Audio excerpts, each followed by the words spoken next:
एक ओर प्रहलाद और ये सभी बालक हैं जो दावानल की तरह दहकते हुए हिरण्यकश्यप के क्रोध के सामने भी प्रभु श्री विष्णु की भक्ति की लौ जलाए हुए, और दूसरी ओर हम हैं जिन्होंने अपने शक्ति, शासन और प्रतिष्ठा को छीन जाने के भय से अपने भगवान का नाम स्मरण करना भी छोड़ दिया है। सत्य कह रहे हैं देवराज। आज लज्जा आ रही है हमें अपने आप पर, अपने देवता होने पर।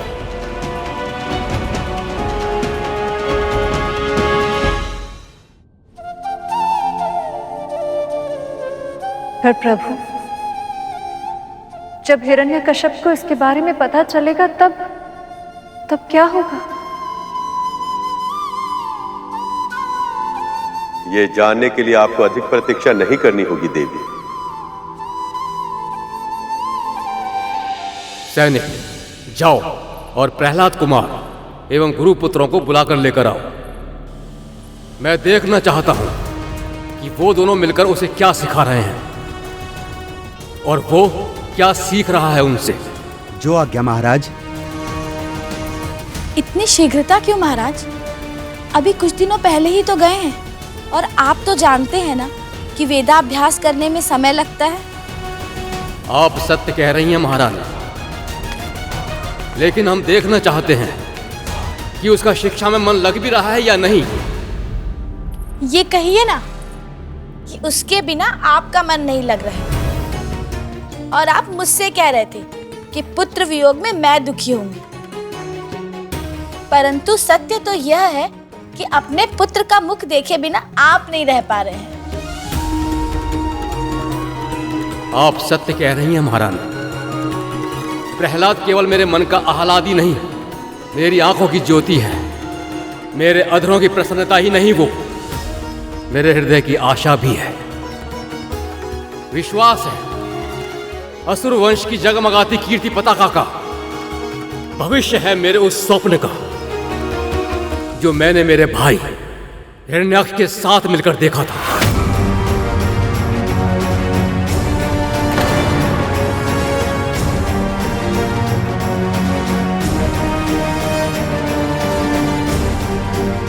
जब उस दुष्ट असुर को प्रहलाद की हरि भक्ति के बारे में ज्ञात होगा तो न जाने वो उस नन्हे से बालक के साथ क्या करेगा।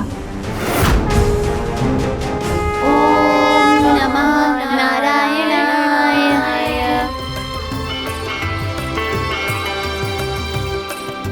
ओम नमः नारायणाय। ओम नमः नारायणाय।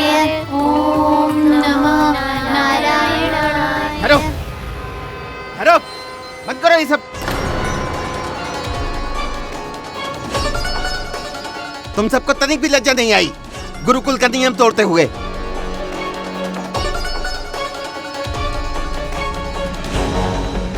प्रहलाद ने सही कहा था गुरुजी।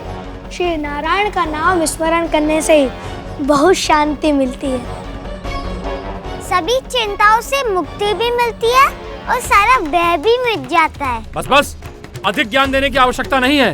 जाओ यहाँ से। हाँ, सिर मत खाओ।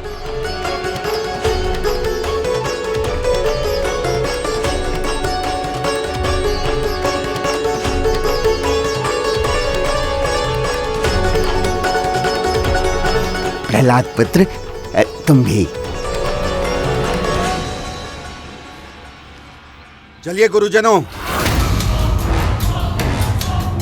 कहाँ श्रीमान?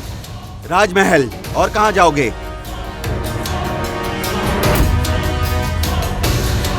महाराज ने आप दोनों को और राजकुमार को बुलाया है।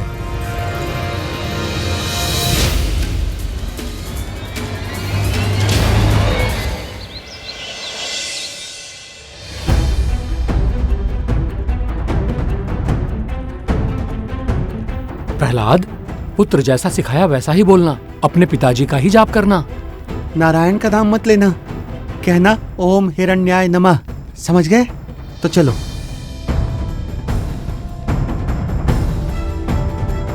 दया की मूर्ति, विनयशील महारानी लीलावती के पुत्र, त्रिलोक जयी भगवान हिरण्यकश्यप के अंश, असुर कुल भूषण राजकुमार प्रहलाद की जय। असुर कुलभूषण राजकुमार प्रहलाद की जय। प्रणाम माँ।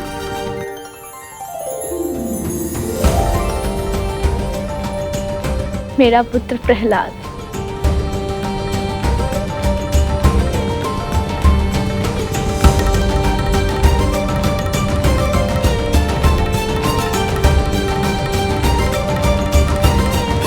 प्रणाम पिताजी।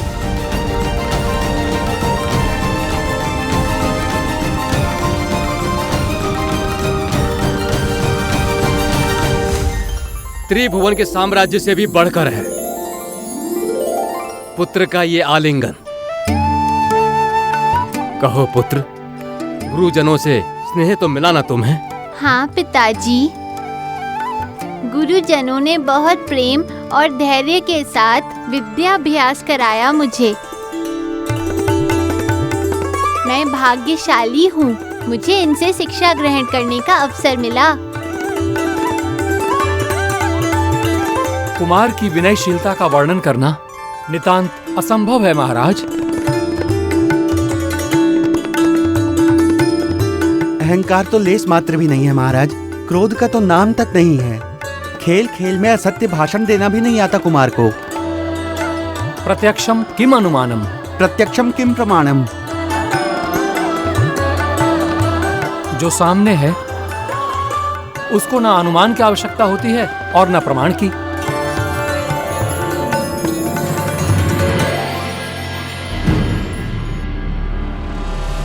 प्रहलाद पुत्र, वेद पाठ सीखा है तुमने? शास्त्रों का अध्ययन किया है ना?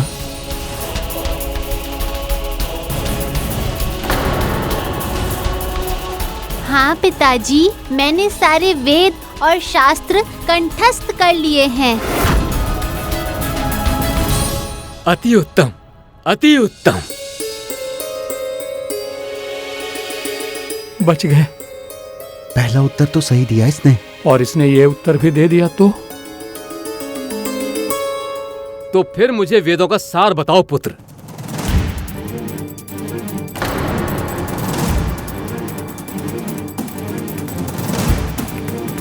इसने इसका उत्तर भी दे दिया तो? अर्थात नारायण का नाम ले लिया तो हम दोनों मारे जाएंगे।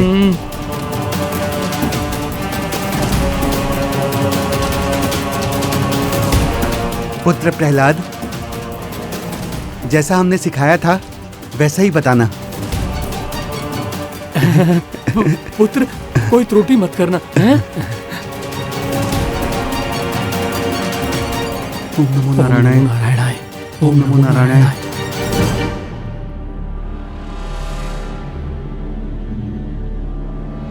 प्रभु, अब प्रहलाद सब कुछ सत्य कह देगा। मुझे तो भय लग रहा है कि हिरण्यकश्यप न जाने इस कोमल से बालक के साथ क्या करेगा।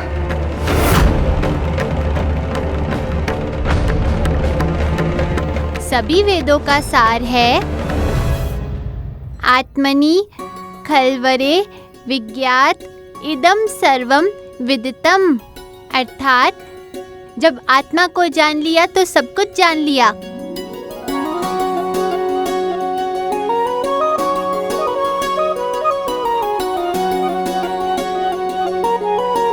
उत्तम, अति उत्तम। देख रही हैं महारानी, हमारे पुत्र की स्मृति कितनी तीव्र है। हाँ महाराज, इतनी शीघ्र इतना कुछ सीख लिया।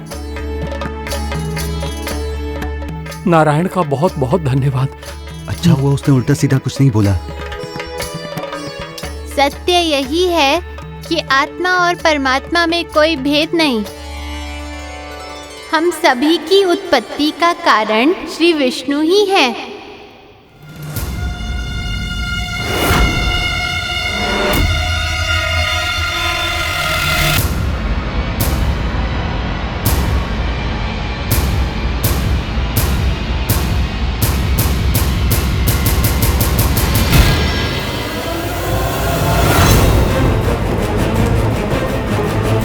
हम सभी की हर श्वास उनकी कृपा से ही है। उनकी भक्ति से ही हम सबका जन्म सार्थक होता है। बस कर प्रहलाद, कर प्रहलाद।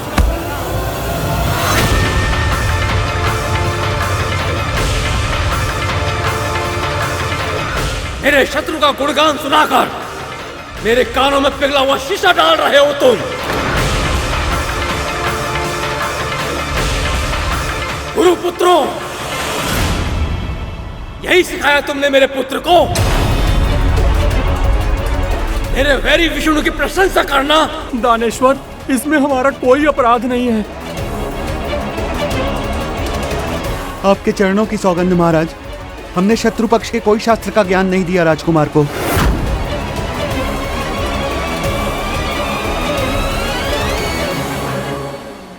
इसमें गुरुजनों की कोई भूल नहीं है पिताजी।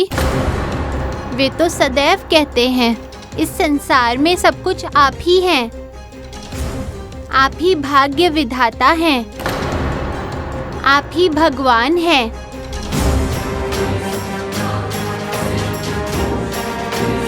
पुत्र, यदि तुम्हें गुरुओं का वचन स्मरण है, भरी सभा में पिता को अनुचित उत्तर देकर इस प्रकार अपमानित क्यों किया?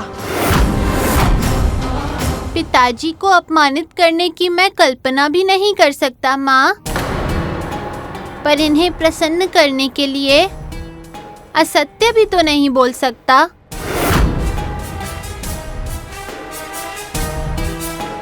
महाराज मेरे पिता हैं, पर श्री विष्णु जगत पिता है माँ।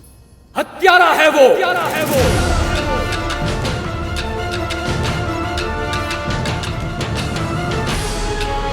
छल से मेरे भाई की हत्या की है उसने। हत्या नहीं की पिताजी, अवतार लेके उद्धार किया है। वो मेरा शत्रु है प्रहलाद। आपका शत्रु आपके भीतर है पिताजी।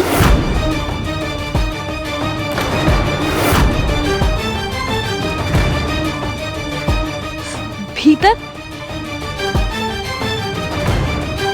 ये कैसे हो सकता है पुत्र? अहंकार, काम, क्रोध, लोभ, मोह, मत्सर, ये अरिष्ट वर्ग ही हमारे सबसे बड़े शत्रु हैं माँ। इन पर विजय प्राप्त हो जाए तो सब और सुख ही सुख हो और शांति ही शांति हो।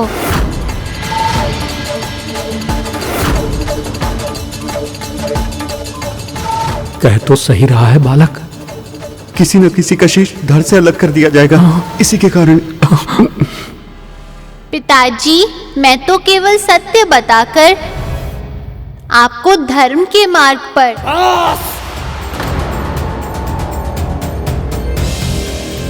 मेरी राज्यसभा में चिर शत्रु की प्रशंसा हो, मैं ये सहन नहीं कर सकता। उस विष्णु के नाम तक को इस संसार से मिटाना होगा। पिताजी इतना क्रोध क्यों कर रहे हैं माँ? इसी क्षण विष्णु का नाम जपना छोड़ दो प्रहलाद, अन्यथा तुम्हें भी वही दंड मिलेगा जो अन्य सभी को मिलता है।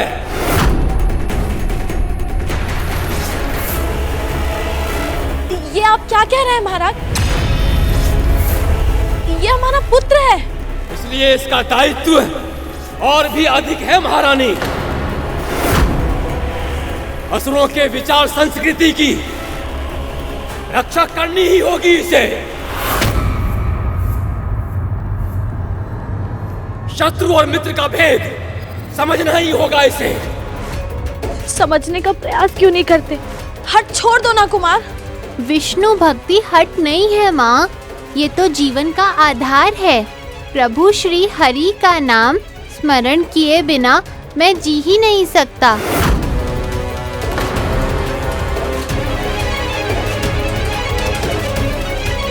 सैनिकों, बंदी बना लो इस कुलद्रोही को और डाल दो काल कोठरी में।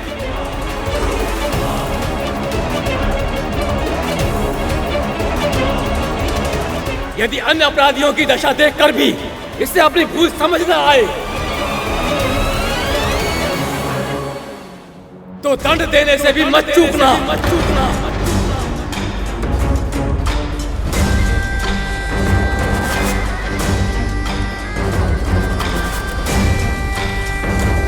अब मैं इसका मुख तब देखूंगा जब पश्चाताप इसके हृदय को फिर से निर्मल कर देगा। ले जाओ इसे।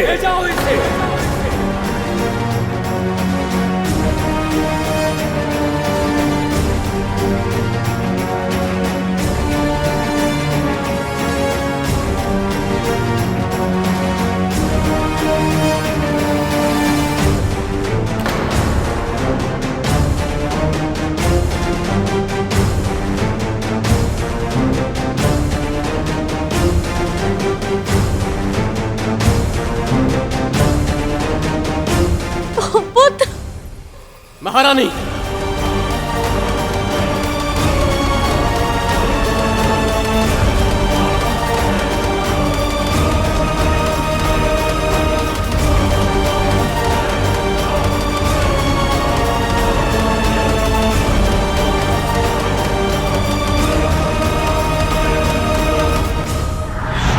परंतु मां, हिरण्यकश्यप तो अपने पुत्र से बहुत अधिक प्रेम करता था और फिर भी अपने एकमात्र पुत्र को प्रभु के नाम का स्मरण करने देने के स्थान पर कारावास का कठोर दंड देने के लिए तैयार हो गया। आगे दिए जाने वाले अनगिनत दंडों में से ये तो केवल एक दंड था गरुड़। भगवान के सच्चे भक्त कोई भी अत्याचार सहन कर सकते हैं, किसी भी कष्ट को सह सकते हैं, पर अपने धर्म का पालन करना नहीं छोड़ सकते। वैसे भी ये सब उनकी लीला का ही भाग था, क्योंकि श्री विष्णु के भक्तों को सताना बहुत बड़ा पाप होता है, और जितने अधिक पाप हिरण्यकश्यप करता उतनी ही शीघ्र उसके पापों का घड़ा भरता, और उतनी ही शीघ्र भगवान उसका उद्धार करने के लिए अवतार ले पाते। फिर क्या हुआ?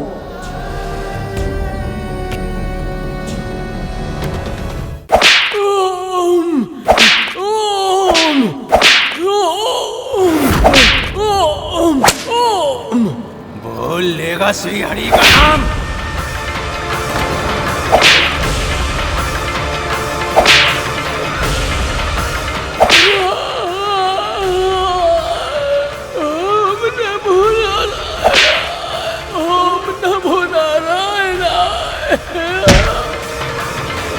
बहुत शीत लग रही है ना तुझे? अब ये हिम के समान शीतल जल ही तेरा दंड है। जब तक तेरी अस्थियां न जम जाएं, तेरी धमनियों में बहने वाला रक्त हिम न बन जाए, तब तक ऐसे ही हिम से स्नान कराऊंगा तुझे। ओम नमो नारायण, ओम नमो नारायण, ओम नमो नारायण। अब तो आप समझ गए ना राजकुमार? यदि आपने अब भी हरि नाम के हट को त्याग कर महाराज को अपना भगवान स्वीकार नहीं किया, तो यहाँ क्या होगा आपके साथ? मेरी आंखों में ये आंसू अपने संभावित कष्टों के आभास के कारण नहीं छलके हैं महोदय। मैं तो ये सोचकर दुखी हूँ कि पिताजी कितना बड़ा पाप कर रहे हैं और अपने इन सभी भक्तों को इतने अधिक कष्ट में देखकर मेरे प्रभु स्वयं कितने दुखी होंगे। आप अब भी विष्णु की ही चर्चा कर रहे हैं राजकुमार, और कोई उपाय शेष नहीं है। अब डाल दो इन्हें काल कोठरी के भीतर।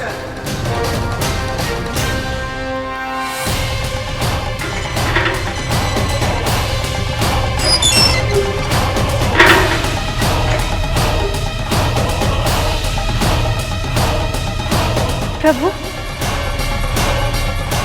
कहीं असुर इतने छोटे बालक को भी दुष्कर यातना ना दी।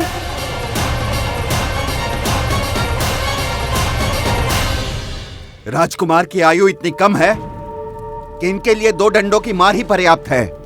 जब कोमल त्वचा डंडों की मार से जलकर लाल हो जाएगी, तो नारायण नाम अपने आप इनकी जिह्वा से लुप्त हो जाएगा। प्रभु, प्रभु, प्रभु,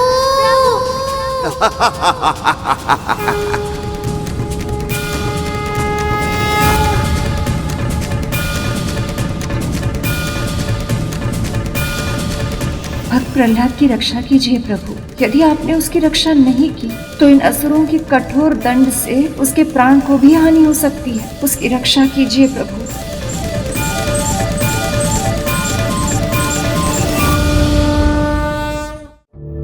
कि इनके लिए 2 डंडों की मार ही पर्याप्त है। जब कोमल त्वचा डंडों की मार से जलकर लाल हो जाएगी तो नारायण नाम अपने आप इनकी जिह्वा से लुप्त हो जाएगा। प्रभु, प्रभु।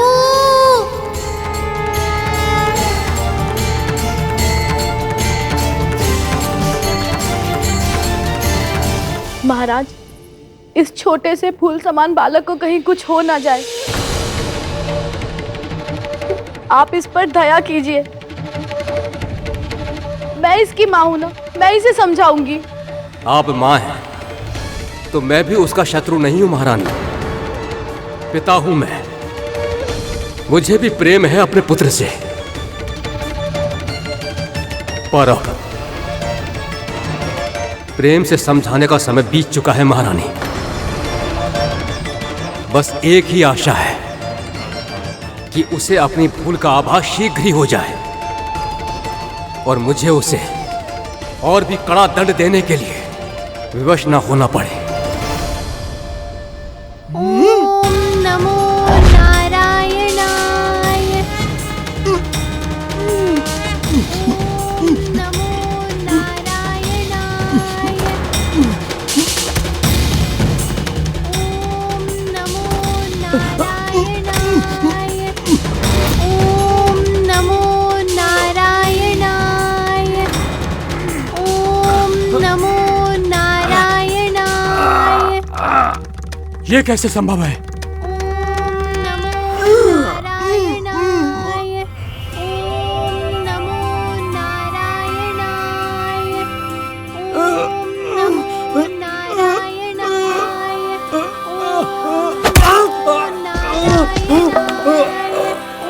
ओम नमो नारायणाय।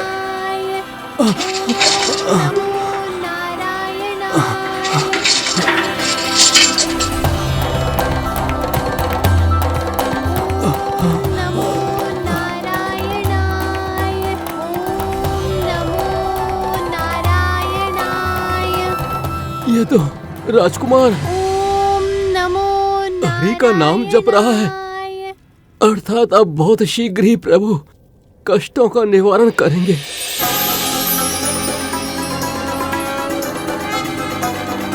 ओम नमो नारायणाय। ओम नमो नारायणाय। ओम नमो नारायणाय। ओम नमो नारायणाय। ओम नमो नारायणाय। ओम नमो नारायणाय।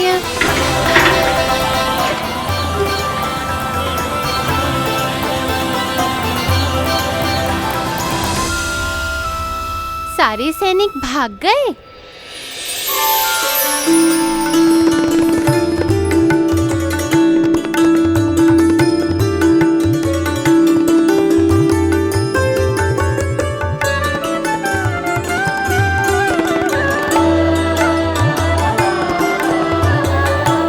ये अचानक मेरी पीड़ा समाप्त कैसे हो गई?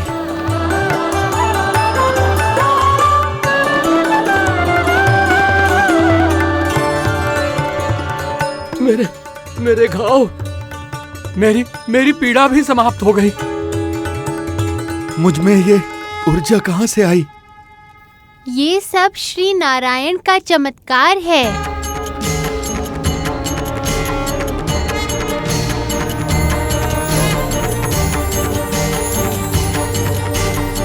आपका बहुत बहुत धन्यवाद प्रभु। ओम नमो नारायणाय। ओम नमो नारायणाय। इस चमत्कार के बाद तो हिरण्यकश्यप को अवश्य ही समझ आ गया होगा कि प्रभु विष्णु और उनके भक्त दोनों ही कितने शक्तिशाली हैं। जब व्यक्ति में अहंकार प्रवेश कर जाता है तो उसे अपनी भूल आंखों के सामने होते हुए भी दिखाई नहीं देती और उस भूल से सीख लेने के स्थान पर वो उससे भी बड़ा अपराध करने के लिए तत्पर हो जाता है। और हिरण्यकश्यप के साथ भी ऐसा ही कुछ हुआ।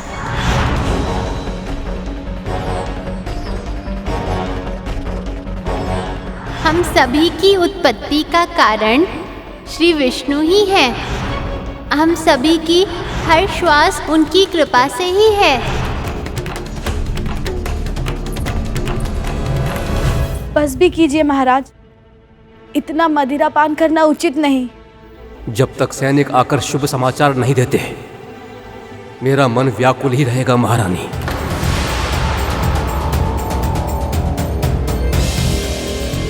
महाराज, महाराज की जय हो। कारागार अधीक्षक, प्रहलाद को अधिक दंड तो नहीं देना पड़ा। अपनी भूल का पश्चाताप तो है ना उसे? महाराज वो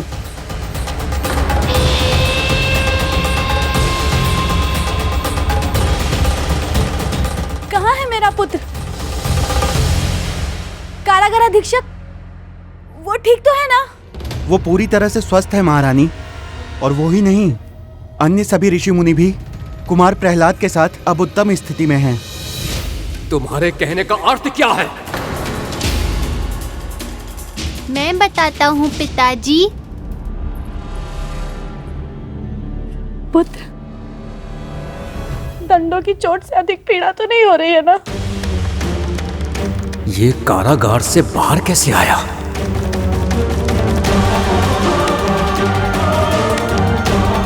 कारागार अधीक्षक, क्षमादान से पहले ये कारागार से बाहर कैसे आ गया? पर क्षमा तो उन्हें किया जाता है जिन्होंने अपराध किया हो, पर मैंने और कारागार में बंद ऋषि मुनियों ने कोई अपराध नहीं किया पिताजी। इसलिए नारायण ने हमें हमारे कष्टों से मुक्त कर दिया। फिर वही दुर्वचन, फिर वही शत्रु का नाम। असुरों में मायावी शक्तियां अर्जित करने का सामर्थ्य होता है। अवश्य तुमने भी कोई मायावी शक्ति प्राप्त कर ली है प्रहलाद, पर इससे तुम मुझसे और मेरे दंड से नहीं बच पाओगे प्रहलाद। सैनिक, इसे फिर से कारागार में लेकर चले जाओ। भोजन जल सब बंद कर दो इसका। कड़ी दृष्टि रखो इस पर।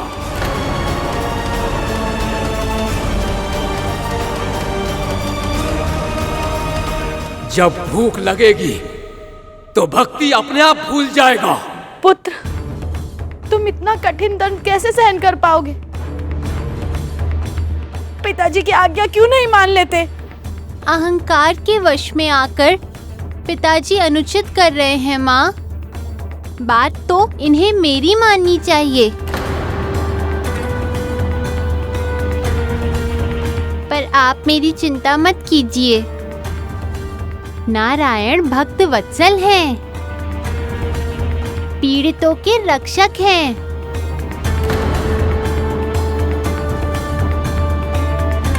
वो मेरी रक्षा अवश्य करेंगे। रक्षक है, रक्षा करेगा। देखता हूं कैसे करता है वो तुम्हारी रक्षा।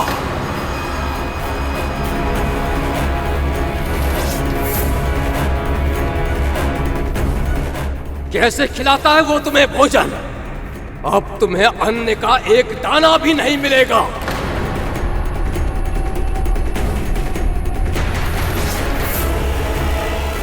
सैनिक, ले जाओ इसे। जी महाराज।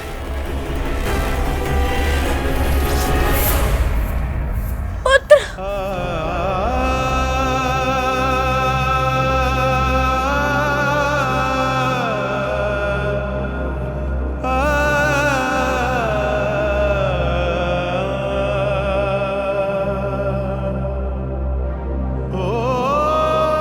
इसके हृदय से उस छलिए नारायण की भक्ति को मैं समाप्त करके ही रहूंगा। फिर क्या हुआ? प्रभु ने प्रहलाद को भोजन खिलाया? भगवान तो भक्त के दास होते हैं गरुड़। और फिर सच्चे भक्त को प्रभु कोई भी कष्ट कैसे सहन करने दे सकते हैं। इधर कारागार में प्रहलाद भूखा था और उधर महल में लीलावती ने जल और भोजन सब कुछ त्याग कर दिया था।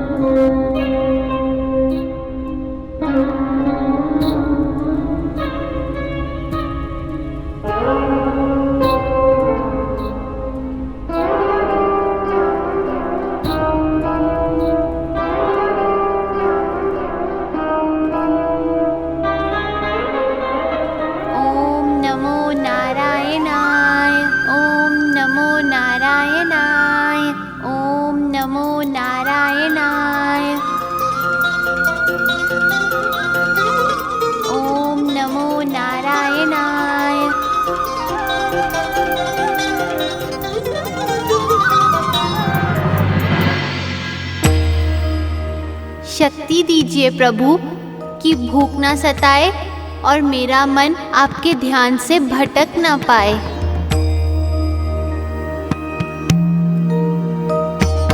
ओम नमो नारायणाय, ओम नमो नारायणाय।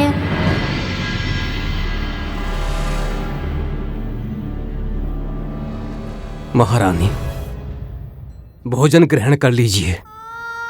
जब तक मेरा पुत्र भूखा है मैं अन्न का एक दाना भी नहीं खाऊंगी और न ही जल ग्रहण करूंगी।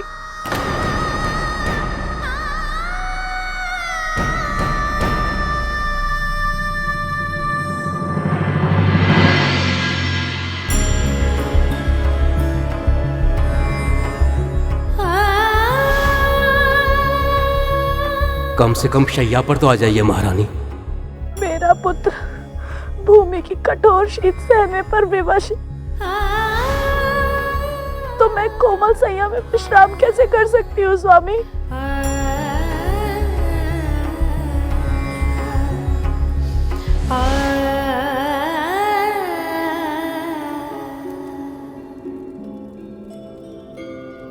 माँ, माँ, माँ, माँ, माँ।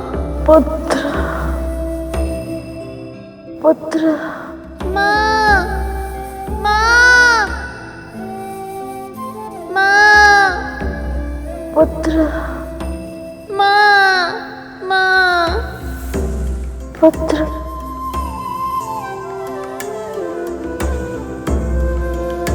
मैं इन दोनों को ऐसे कष्ट में नहीं देख सकती प्रभु। कुछ कीजिए, कुछ भी कीजिए, किंतु इनका कष्ट आप समाप्त कर दीजिए।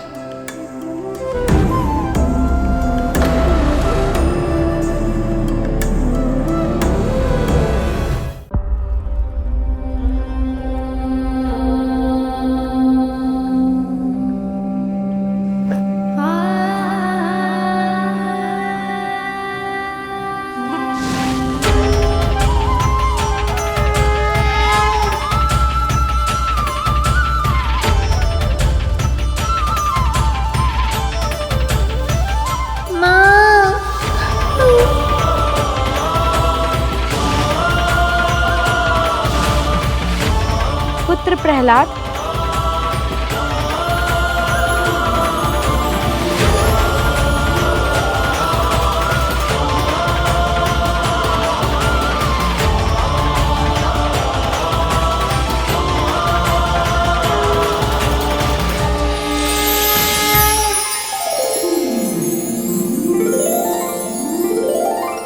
कब से भूखे हो पुत्र? लो खाना खाओ।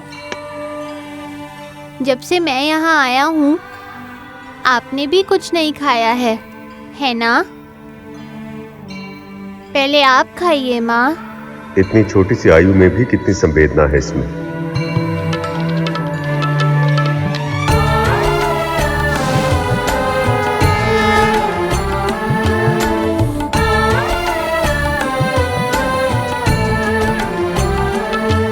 माँ, भूख लगी है। प्रहलाद पुत्र, तुम ठीक हो ना? तुम्हें किसी ने अधिक दंड तो नहीं दिया ना? मैं ठीक हूँ माँ, बस भूख सता रही है। आओ चलो। प्रहलाद, विष्णु तुम्हारे पिता के शत्रु हैं। उनकी भक्ति करना छोड़ दो पुत्र। कल प्रातः पिता से क्षमा मांग लेना।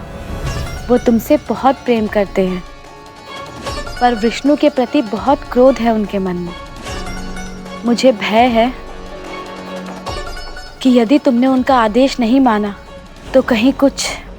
आप चिंता मत कीजिए माँ, मैं कुछ भी अनुचित नहीं कर रहा हूँ, बल्कि मैं पिताजी को मुक्ति का मार्ग दिखाने का प्रयास कर रहा हूँ।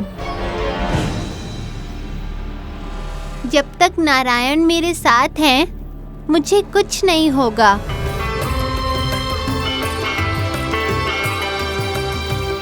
माँ, मुझे सुला दीजिए ना।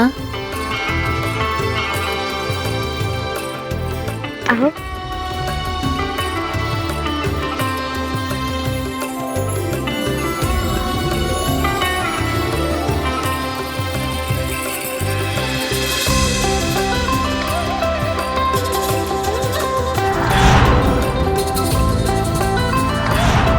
माँ, प्रभु इतने महान हैं, वो स्वयं उन दोनों माँ और पुत्र को भोजन कराने चले आए। मैंने कहा था ना गुरु, भगवान भक्त के दास होते। वैसे भी पापी हो या धर्मात्मा, सभी का जन्म परमपिता से ही हुआ है। सभी उन्हीं की संतान है। इसलिए पापी का वध करते समय प्रभु को भी उतनी ही पीड़ा होती है जितनी अपनी संतान का वध करते हुए किसी साधारण व्यक्ति को होती होगी। यदि इस तथ्य को पापी समझ जाए तो उसी पल पाप करना छोड़ दे। पर वो तो अपने परम हितैषी भगवान को ही अपना परम शत्रु समझते हैं, जैसे हिरण्यकश्यप समझ रहा था।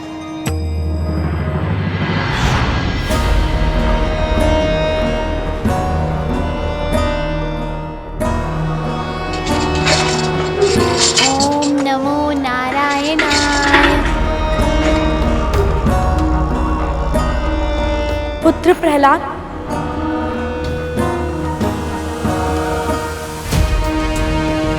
प्रणाम माँ, प्रणाम पिताजी। रात भर भूखे रहकर बुद्धि ठीक हो गई। अब तो नारायण को भूलकर मेरी शरण में आओगे ना?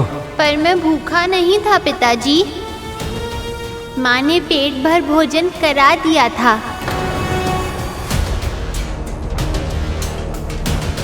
ये सत्य है महारानी? क्षमा कीजिए महाराज, पुत्र भूखा है ये जानकर भला कौन माँ रह सकती है। मैं जब ये हमारे शयन कक्ष में आकर इसने मुझे बोला कि इसे भूख लग रही है तो मैं। शयन कक्ष में? पर माँ, आप यहाँ आई थी। प्रहलाद कह रहा है कि महारानी लीला उसे भोजन कराने कारागार में आई थी, और महारानी का कहना है कि प्रहलाद स्वयं हमारे कक्ष में आया था। ये कैसे संभव है?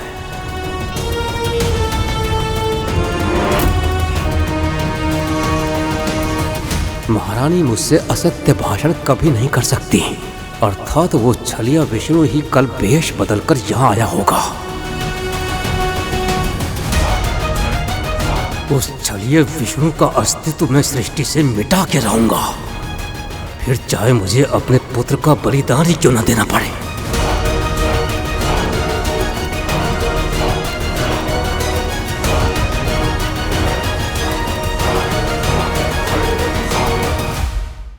आप यहाँ आई थी इसी कारावास में? नहीं पुत्र, तुम हमारे शयन कक्ष में आए थे और तुमने मुझे नींद से उठाकर भोजन मांगा था। आपको तो पता है माँ, मैं कभी असत्य नहीं बोलता। महारानी भी सत्य कह रही हैं और तुम भी। श्री विष्णु चाहे तो क्या नहीं हो सकता पिताजी। मेरी भूख मिटाने के लिए जरूर उन्होंने ही कुछ चमत्कार किया होगा।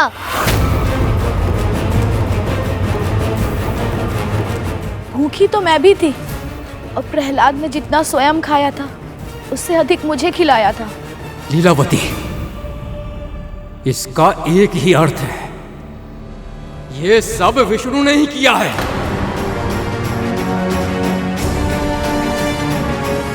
मेरे ही विरुद्ध मेरे ही परिवार का उपयोग कर रहा है वो। उसे क्या लगता है पुत्र मोह में पिघल जाऊंगा मैं, उसकी भक्ति स्वीकार कर लूंगा?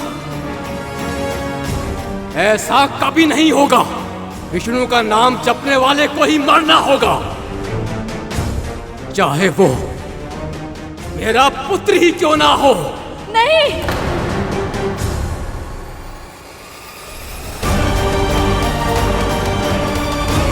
ऐसा मत कीजिए स्वामी।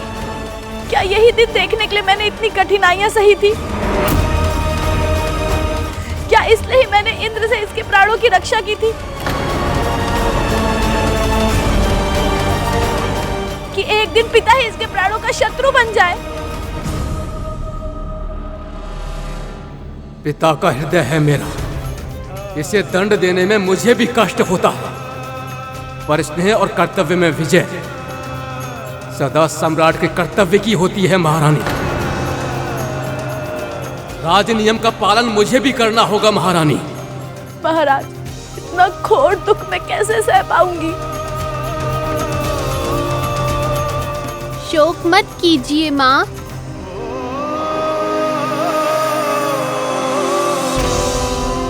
पुत्र, तुम बालक हो, तुम्हें तो यह भी ज्ञात नहीं होगा कि मृत्यु होती क्या है, अन्यथा तुम ऐसी बातें नहीं करते। मृत्यु तो शाश्वत सत्य है माँ, सभी को मिलनी है। और वैसे भी मैं सौभाग्यशाली हूँ कि मुझे जन्म के बंधन से इतनी शीघ्र मुक्ति मिल रही है। पिताजी मुझे दंड नहीं, उपहार दे रहे हैं माँ। बस एक ही प्रार्थना है, भवसागर से तरकर अब सीधे प्रभु श्री विष्णु के लोक वैकुंठ धाम जाऊं।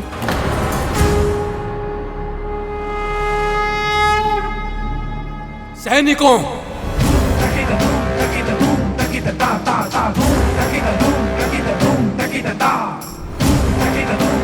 ले जाओ इसे, पितृदोषी कुलघाती असुर वंश के अपराधी को, और ले जाकर विक्षिप्त राज के पांव में पटक दो।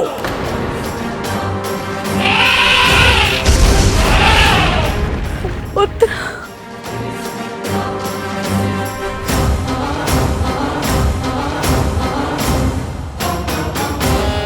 महारानी चलिए।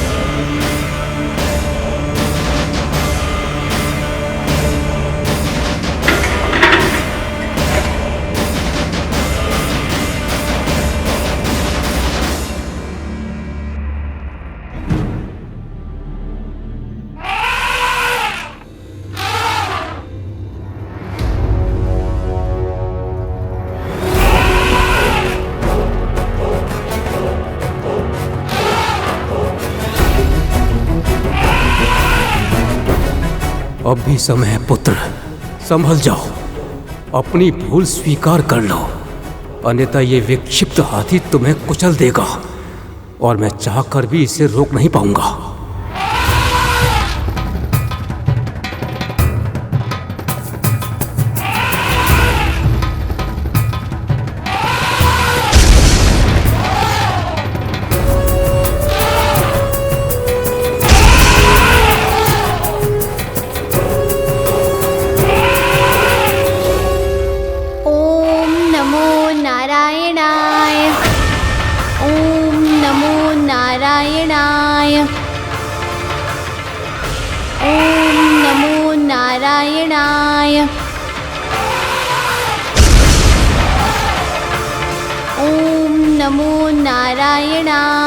इतने छोटे से बालक में इतनी भक्ति, ये सचमुच अविश्वसनीय है प्रभु।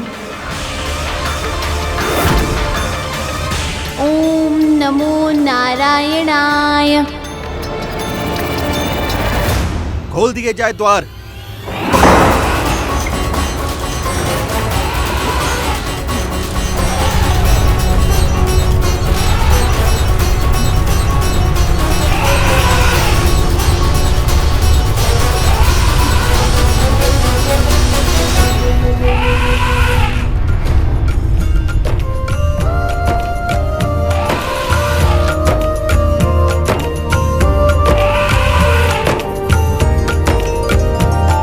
कल्याण सभी का करते हैं,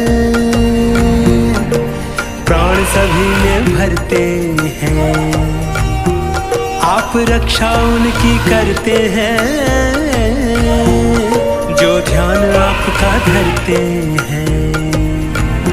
14 भुवन में न्यारा सबसे उत्तम आपका धाम है। विराट पुरुष सर्वशक्तिमान है, विराट पुरुष सर्वशक्तिमान।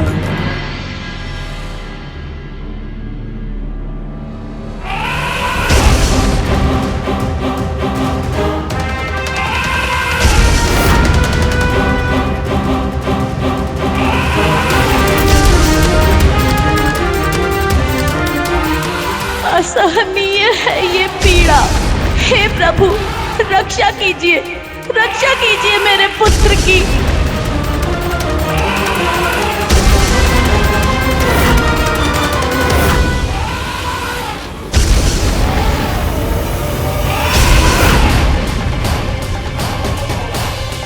शांत विक्षिप्त, शांत।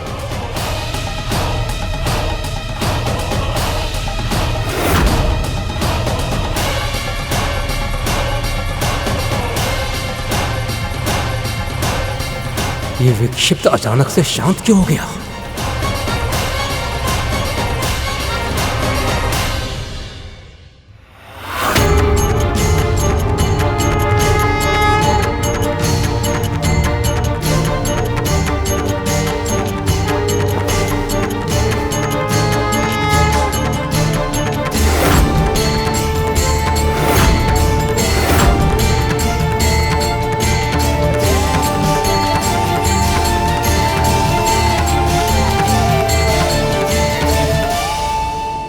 ये कैसे संभव है? उन्मत्त हाथी को भी नियंत्रित कर लिया है तो मेरा पुत्र ही। राजकुमार प्रहलाद की जय, राजकुमार प्रहलाद की जय, राजकुमार प्रहलाद की जय, राजकुमार प्रहलाद की जय, राजकुमार प्रहलाद की जय। मैंने कुछ नहीं किया, ये सब तो श्री नारायण की कृपा है। जय जयकार करना है तो उन्हीं का करो, मेरे प्रभु का, मेरे प्रभु नारायण का। ओम नमो नारायणाय, ओम नमो नारायणाय, ओम नमो नारायणाय, ओम नमो नारायणाय।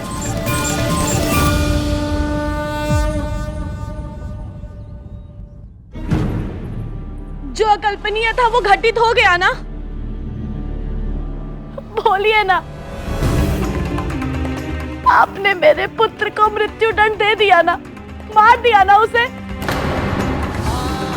मेरी कोख उजाड़ दी ना। बोलिए ना, अब आप कुछ बोलते क्यों नहीं? माँ,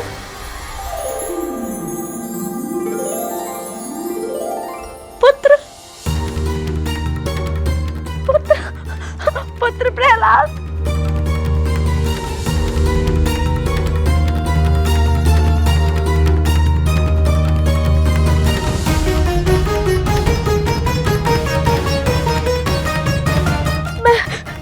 मैं जानती थी आप असुर वंश के इस अंकुर को कुछ नहीं होने देंगे। आप कितने भी क्रोधित हो जाए, पिता है, रक्षा तो करेंगे ही ना। अभी कुछ क्षण पहले तो आप मुझे अपने पुत्र का हत्यारा समझ रही थी, अब कह रहे हैं कि आपको विश्वास था कि मैं उसकी रक्षा करूंगा। विक्षिप्त राज, राजसी हाथी था। वर्षों तक उसने प्रणाम किया है मुझे, माला पहनाई है मुझे। राजकुमार को बाल अवस्था से मेरे साथ देखा है, इसलिए उसकी स्वामी भक्ति जाग गई। इसलिए उसने कुचलने के स्थान पर इसे प्रणाम कर दिया। पिताजी सत्य कह रहे हैं माँ। मेरी रक्षा इन्होंने नहीं, मेरे श्री नारायण ने की। ये क्या कह रहे हो प्रहलाद? बस करो, अपने पिताजी को और क्रोधित मत करो। इनके शत्रु का नाम लेकर खुद पे कड़ाई करने के लिए और दंड देने के लिए विवश मत करो। क्या तुम्हें मेरे आंखों में अश्रु देख प्रसन्नता होती है क्या? मैं आपको दुखी नहीं करना चाहता माँ, बल्कि मैं तो आपको अपने प्रभु के चरणों में ले जाना चाहता हूँ, जहाँ केवल और केवल सुख है, अथाह शांति है। सैनिक!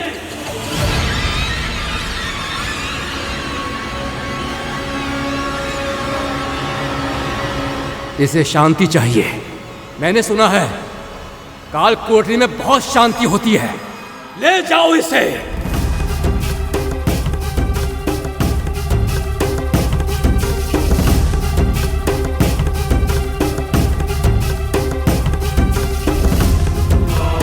पिता और पुत्र के बीच निरंतर बढ़ती हुई इन दूरियों को मैं कैसे पाट पाऊंगी और कब? यह प्रश्न तो मेरे भी मन में उठ रहा है माँ।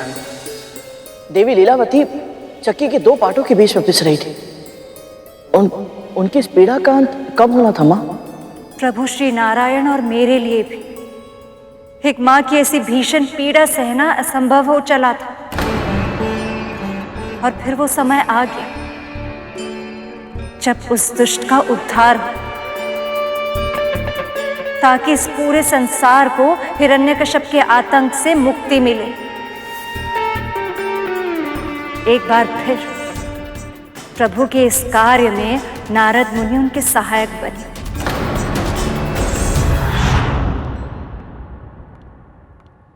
ओम नमो हिरण्याय।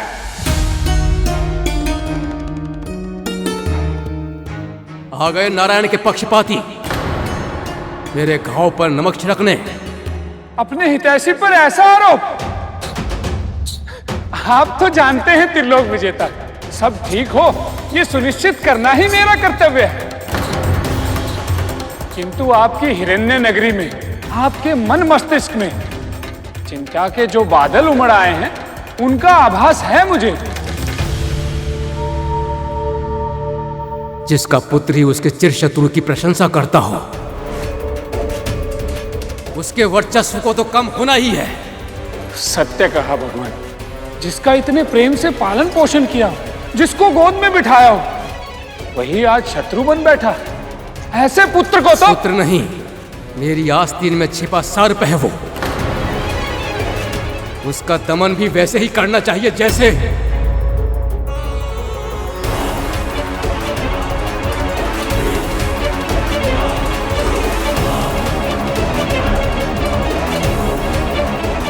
नारद मुनि, भले ही तुम विष्णु के पक्षपाती हो, पर जब भी आते हो मेरी समस्या का समाधान दे ही जाते हो।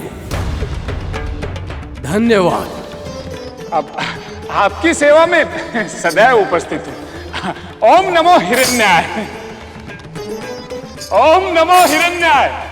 ओम नमो हिरण्याय। ओम नमो हिरण्याय। ओम नमो नारायणाय। ओम नमो नारायणाय। ओम नमो नारायणाय। ओम नमो नारायणाय। ओम नमो नारायणाय। ओम नमो नारायणाय। ओम नमो नारायणाय। ओम नमो नारायणाय। ओम नमो नारायणाय।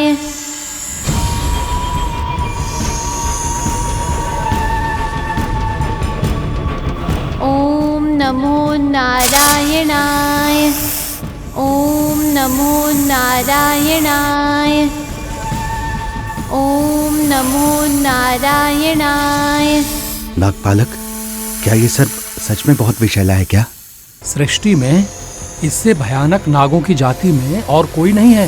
ये इतना विषैला है कि इसकी सांसों में मानो स्वयं हलाहल कालकूट भरा हो। अब राजकुमार का क्या होगा? ओम नमो नारायणाय।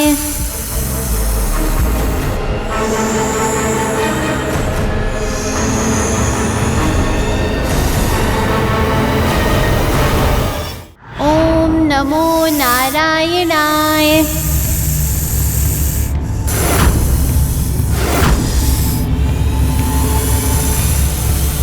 ओम नमो नारायणाय।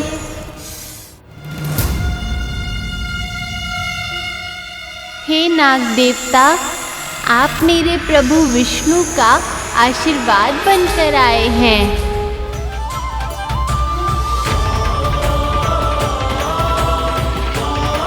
ओम नमो नारायणाय। ओम नमो नारायणाय। ओम नमो नारायणाय।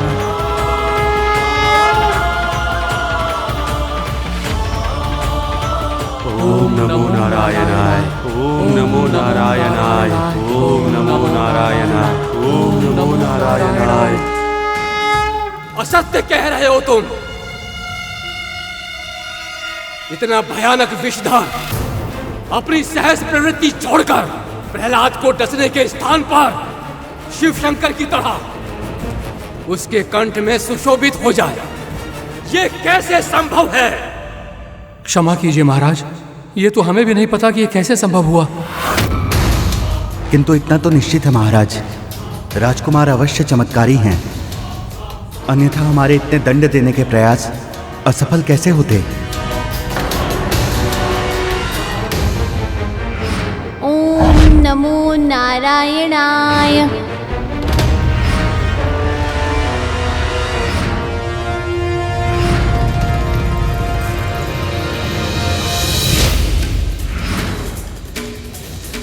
ओम नमो नारायणाय। मैं जानता हूं उसे दंड देने के सभी प्रयास असफल क्यों हो रहे हैं, क्योंकि तुम सबकी दृष्टि में अब भी वो राजकुमार ही है। इसी कारण उस पर हाथ उठाते हुए तुम्हारे हाथ कांप जाते हैं, उसे हानि पहुंचाते हुए तुम्हारा हृदय दहल जाता है और तुम सब हिचक कर उसे कड़ा दंड नहीं दे पाते। पर ऐसी कोई विवशता मेरे संकल्प को नहीं बदल सकती। अब इस कार्य का दायित्व उसे ही सौंपूंगा मैं, जिसने मेरा विश्वास आज तक भंग नहीं किया। अब उसी के हाथों होगी प्रहलाद की मृत्यु।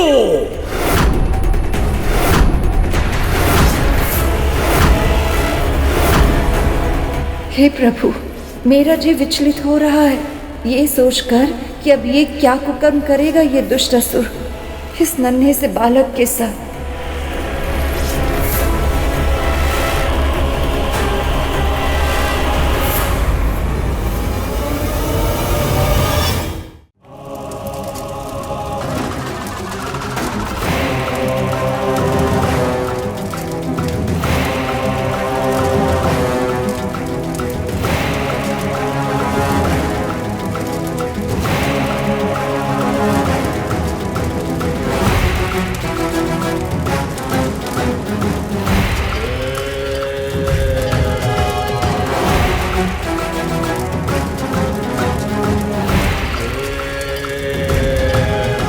होलिका प्रकट हो।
होलिका, मेरी बहन। भैया, इतने समय बाद बहन की स्मृति आई, अवश्य ही कोई विशेष कारण होगा, है ना? अपने तुशाली की सहायता से मेरे शत्रु को मृत्यु देनी है तुम्हें बहना।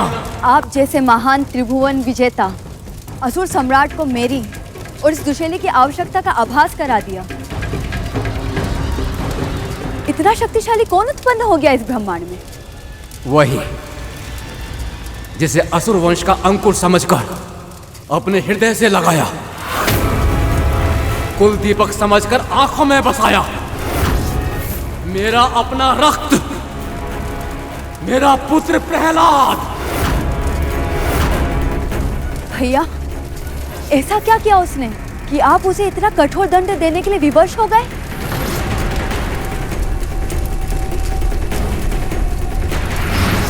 ओम नमो नारायणाय।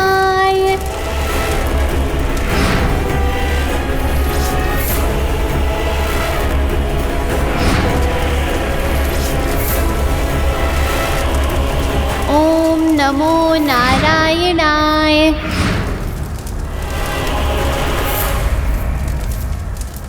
आप चिंता मत कीजिए भैया, जो मेरे एक भाई का हत्यारा है और दूसरे भाई के हृदय का कांटा, उस नारायण की प्रशंसा करने वाला केवल आपका ही नहीं, मेरा भी शत्रु है। और अब उसे उचित दंड मिलकर रहेगा। आप प्रजा के सामने एक बड़ी सी चिता का प्रबंध करवाइए। मैं प्रहलाद को अपनी गोद में लेकर चिता में बैठ जाऊंगी। फिर वो चिता जलेगी और उसी के साथ धू धू कर कर जलेगी आपके शत्रु की भक्ति। और वरदान से मिले इस दुशैले के कारण मुझे तो कुछ नहीं होगा, पर भैया प्रहलाद जलकर समाप्त हो जाएगा। वो प्रजा अपनी आंखों के सामने असुरों के शत्रु का अस्तित्व आपके क्रोध की अग्नि में भस्म होते हुए देखेगी।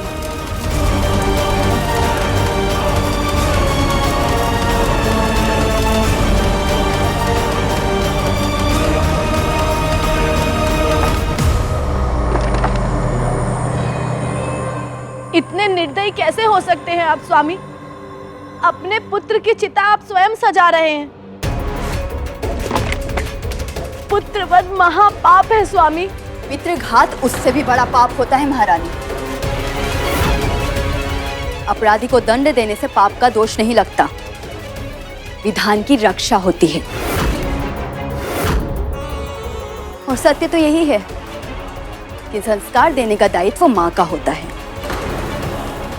और आप अपना कर्तव्य निभाने में असफल रही हैं।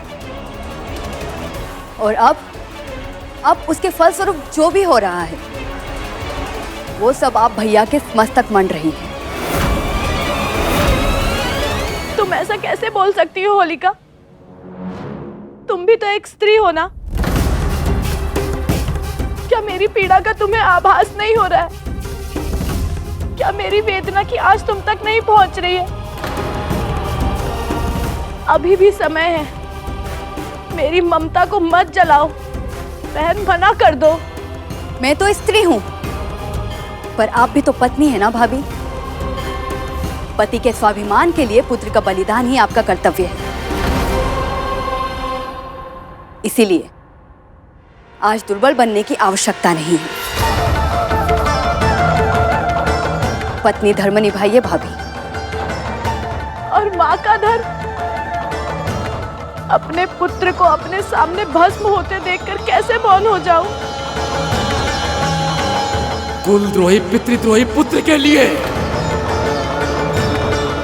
शोक मत मनाइए लीला। ऐसे कुपुत्र के माता पिता कहलाने से कहीं अधिक उत्तम है निसंतान होना।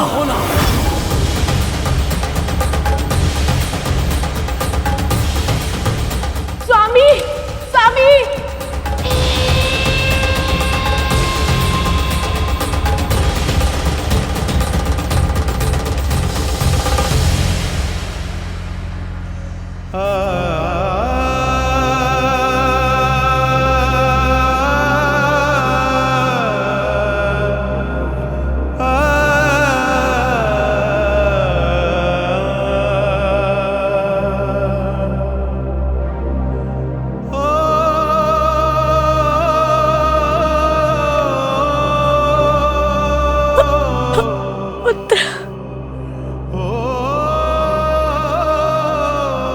प्रहलाद पुत्र, अपने सिद्धांतों से अधिक आवश्यक है अपना जीवन बचाना। अपने पिता की बात मान लो पुत्र। पिता के लिए मैं परम पिता को नहीं भूल सकता माँ।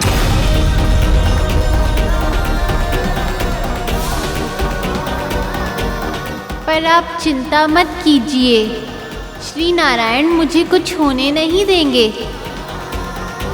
मुझे पूरा विश्वास है अग्नि के ताप को भी जलधारा के समान शीतल बना देंगे वो। चलिए बुआ जी, मैं तैयार हूँ।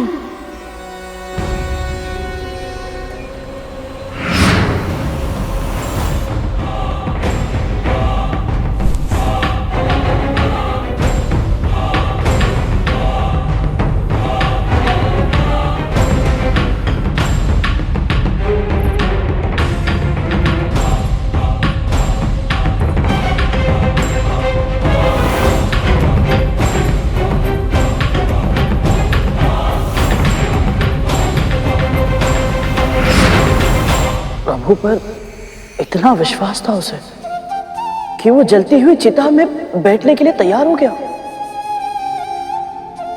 कितनी अधिक भक्ति रही होगी उसके मन में। अद्भुत। माँ, फिर क्या हुआ? प्रभु की लीला अपरंपार है गरुड़।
नारायणाय।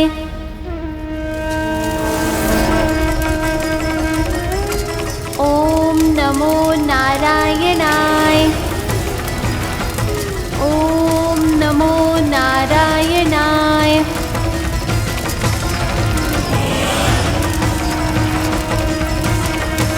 ओम नमो नारायणाय। ओम नमो नारायणाय।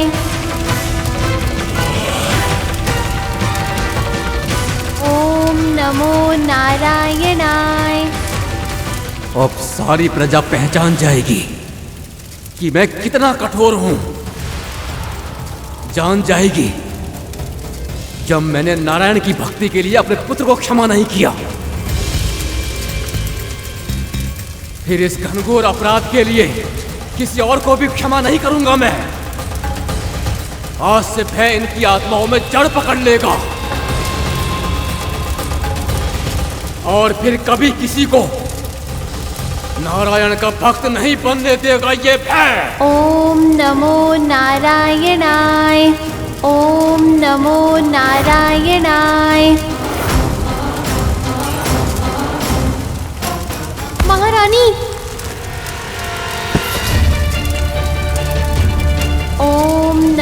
नारायणाय। ओम नमो नारायणाय। ओम नमो नारायणाय। अब भी नारायण की स्मृति में समय व्यर्थ कर रहा है प्रहलाद। ओम नमो नारायणाय। पर अब अधिक समय नहीं कर पाएगा, शीघ्र ही जलकर भस्म हो जाएगा तू। ओम नमो नारायणाय। ओम नमो नारायणाय। ओम नमो नारायणाय। ओम नमो नारायणाय। ओम नमो नारायणाय।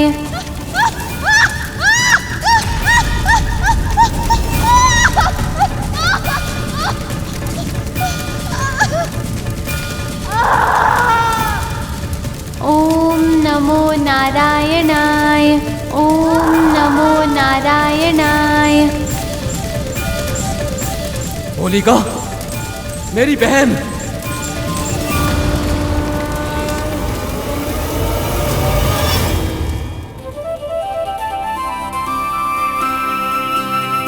ओम नमो नारायणाय।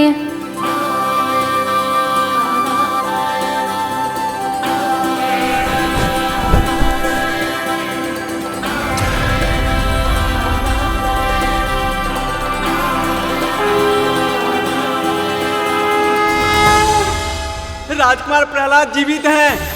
अरे ये तो चमत्कार हो गया। राजकुमार प्रहलाद तो अग्नि में जलकर भी जीवित है। राजकुमार प्रहलाद की जय। भक्त प्रहलाद की जय। राजकुमार प्रहलाद की जय। भक्त प्रहलाद की जय।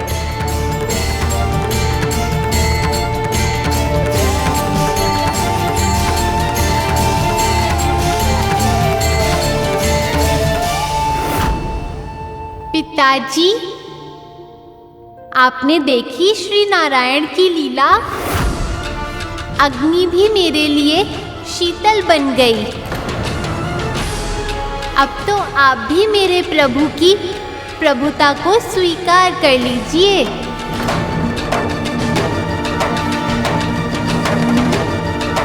ओम नमो नारायणाय। ओम नमो नारायणाय। ओम नमो नारायणाय। ओम नमो नारायणाय। ओम नमो नारायणाय।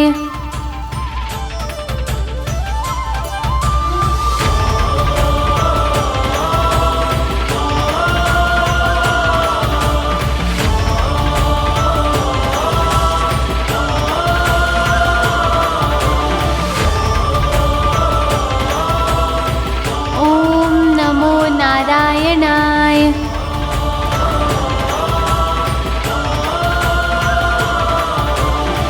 महारानी, आप चैतन्य होइए। देखिए, राजकुमार अभी भी जीवित हैं, उन्हें कुछ नहीं हुआ है।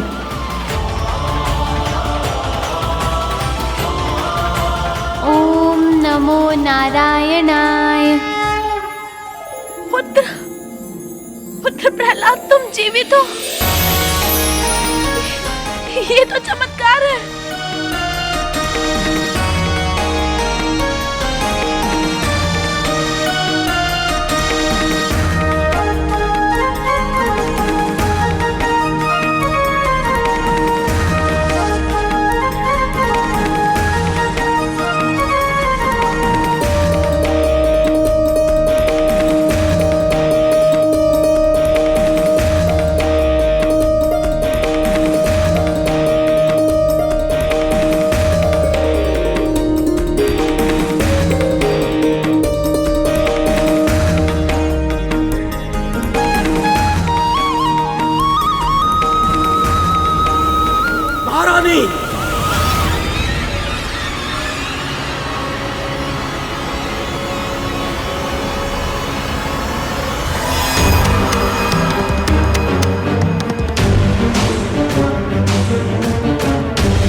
होलिका कैसे चल सकती है?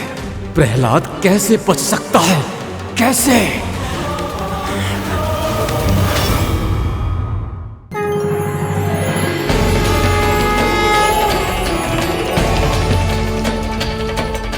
भविष्य में आज का दिन होलिका दहन के नाम से जाना जाएगा। इस कारण आज से युगों युगों के बाद संसार प्रहलाद को और उसकी भक्ति की शक्ति को स्मरण करेगा।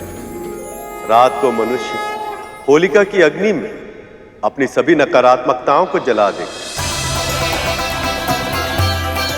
और अगले दिन प्रेम भाव से एक दूसरे को रंग लगाएगा और इस पर्व का नाम होगा होली। ये मेरा सबसे प्रिय पर्व होगा।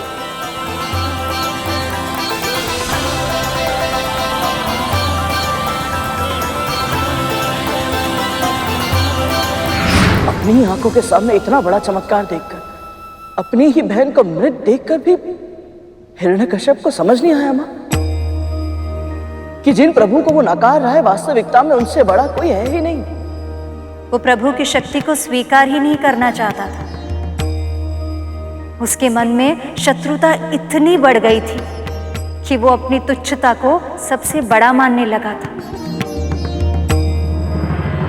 और वैसे अभिमान और वैर के सामने उसे प्रभु की शक्ति दिखाई देती भी तो कैसे।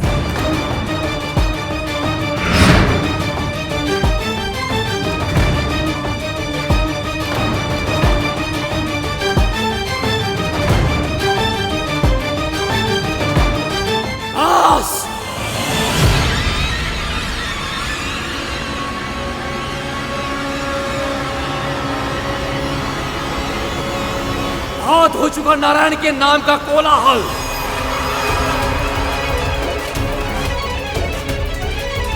अब यदि किसी ने भी ये कर्कश नाम लिया तो इसी क्षण उसका शीश उसके धड़ से अलग करवा दूंगा मैं।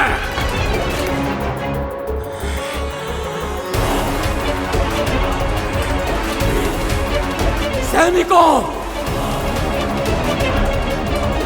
जो भी नारायण का नाम ले उसका शीश उसके धड़ से अलग कर दो।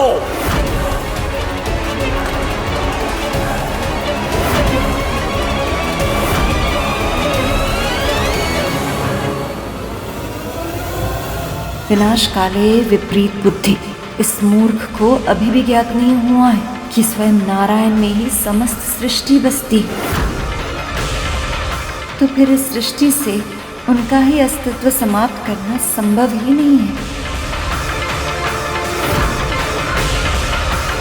अब प्रहलाद की मृत्यु मैं स्वयं सुनिश्चित करूंगा।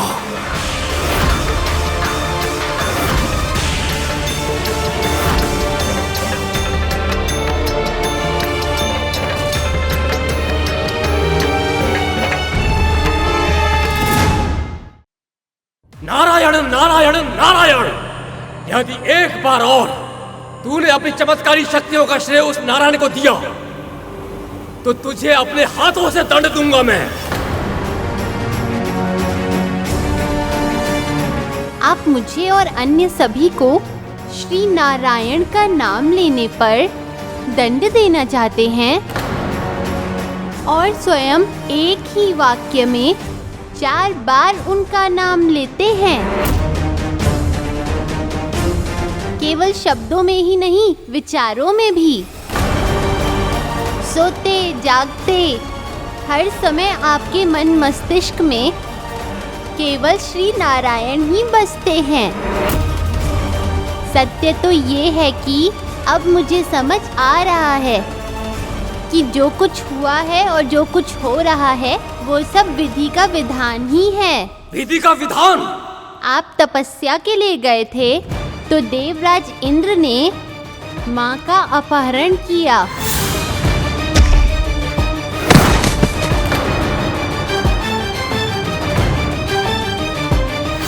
फिर मुनिवर नारद इनकी और मेरी रक्षा करने के लिए इन्हें अपने आश्रम ले गए। मेरे जन्म से पहले ही उन्होंने मेरे मन में श्री नारायण की भक्ति की लौ जला दी। जो विश्व रूप जो उत्पत्ति, स्थिति और संहार के कारक है, जो सृष्टि के अधिष्ठाता है, उन जगदीश्वर अजन्मे अक्षय अव्यय भगवान विष्णु को नमस्कार।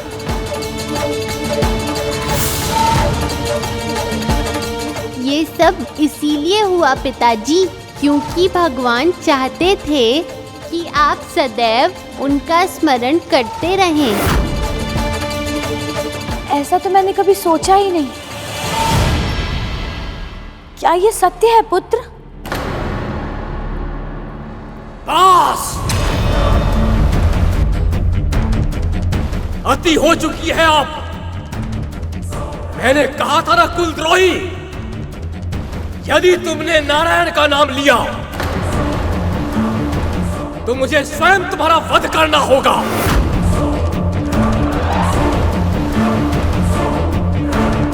पर तूने मेरी आज्ञा ना मानकर तूने मुझे विवश किया है, तो यही सही, आज ही होगी तेरी मृत्यु और सबके सामने होगी।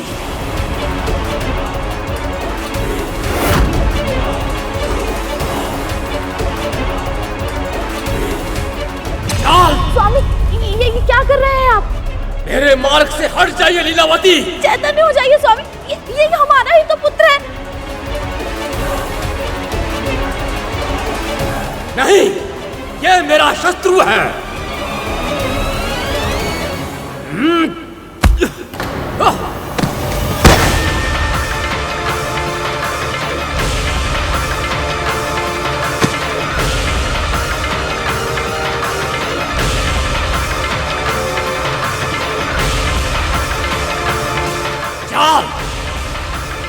बहुत दिनों से चल रहा है तेरी भक्ति की शक्ति का खेल। आज इस खेल का अंत होगा।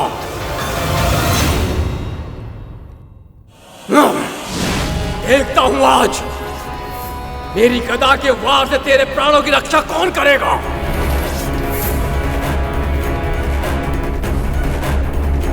प्राण लेने वाले और जन्म देने वाले श्री विष्णु ही हैं।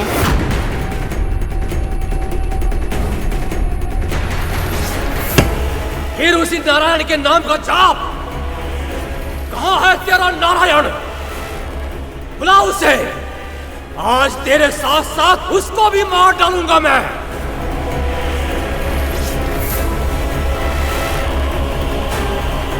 बुला, कहां है तेरा नारायण? वो तो कण कण में है पिताजी।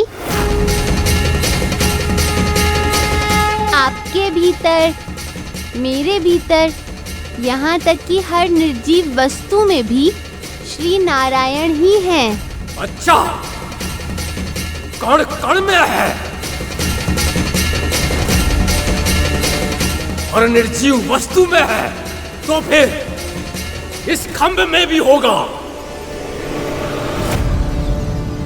अवश्य होंगे, उनसे ही तो बना है ये संसार। तो ठीक है, फिर अपने नारायण से कह कि मेरे सामने प्रकट हो।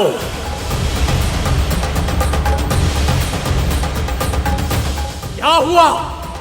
भयभीत हो गया? पुकार उसे, बुला।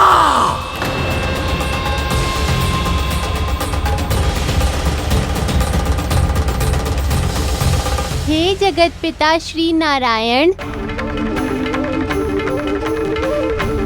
हे श्री विष्णु, मुझ सेवक की प्रार्थना सुनिए प्रभु।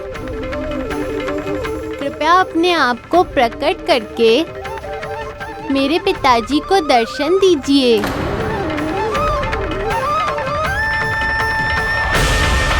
इनकी शंका मिटा दीजिए। इनको सिद्ध कर दीजिए कि संसार के कण कण में आपका ही वास है।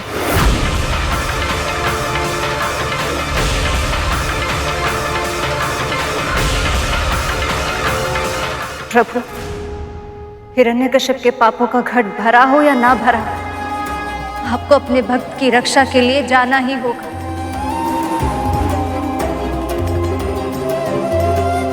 आपका भक्त आपको पुकार रहा है प्रभु।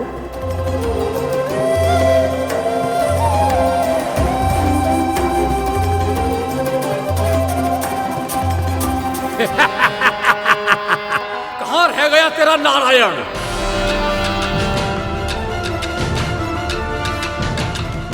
बड़ा भक्त बनता है ना तू उसका, पर वो तेरी पुकार सुनकर भी नहीं आया।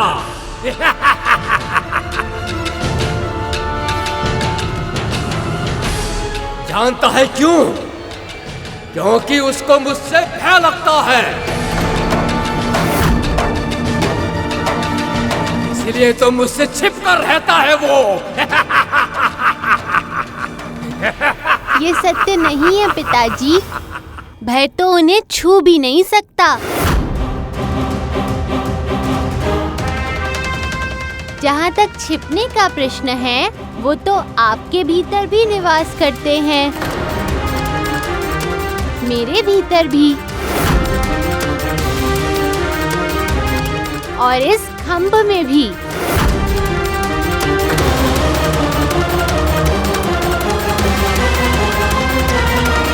तेरे मन में तो वो कभी था ही नहीं, अब तेरे मन से खींचकर बाहर निकालूंगा उसे, और उससे पहले उसे उस खंभे से बाहर निकालूंगा मैं।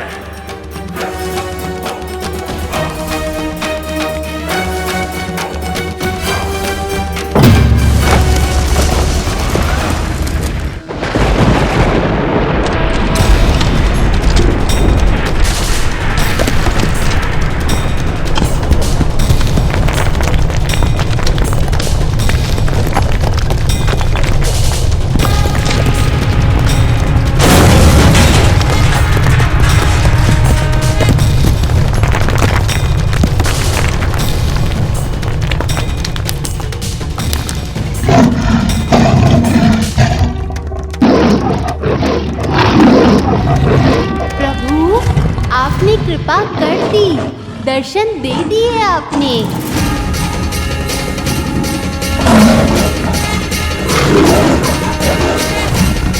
भक्त के लिए आपने अवतार ले ही लिया प्रभु, आप धन्य है आप।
प्राणहीन होकर मेरा तन न घर के भीतर गिरे न घर के बाहर।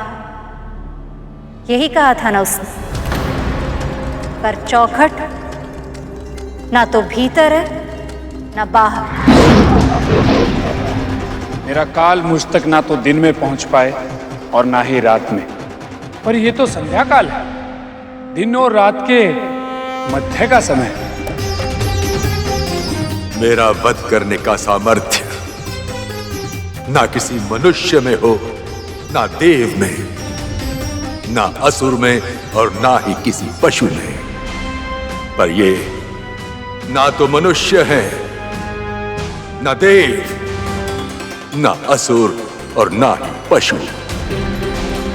ये तो है नरसिंह। मेरी मृत्यु ना धरती पर हो ना आकाश, पर ये तो भगवान की गोद है, ना धरती ना आकाश। मुझे ये वरदान दीजिए ब्रह्मदेव कि मेरी मृत्यु का साधन ना कोई अस्त्र बन सके, ना ही कोई शस्त्र। मेरा वध करने का सामर्थ्य ना किसी मनुष्य में हो, ना ही किसी पशु में, और ना ही किसी देव या असुर में। मेरा काल मुझ तक ना दिन में पहुंच पाए ना ही रात में।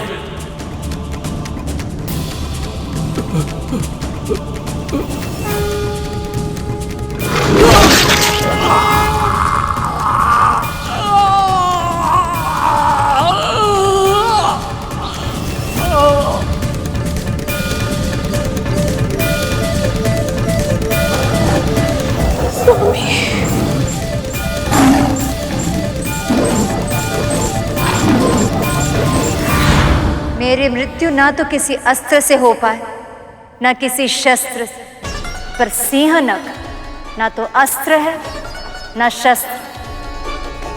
प्रभु ने इन सब शर्तों को मानकर भी उसका अंत कर दिया।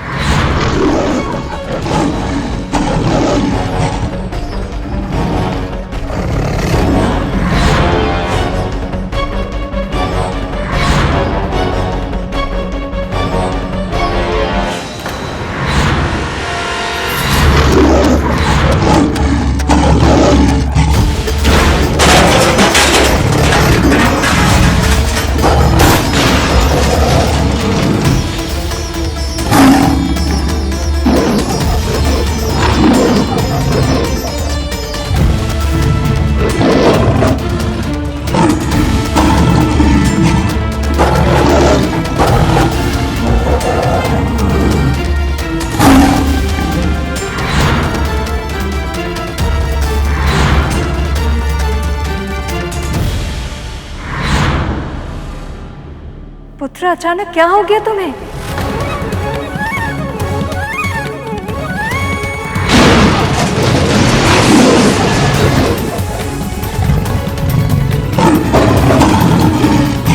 प्रहलाद, प्रभु श्री नारायण के अवतार तुम्हारी भक्ति की प्रेरणा से ही प्रकट हुए हैं, इसलिए केवल तुम ही अपनी प्रार्थना से इन्हें शांत कर सकते हो। यदि इनका रूप ऐसे ही उग्र होता रहा तो प्रलय आ जाएगी। पुत्र, संसार की रक्षा के लिए इन्हें शांत करो, इन्हें शांत करो। प्रहलाद, जाओ पुत्र, जाओ।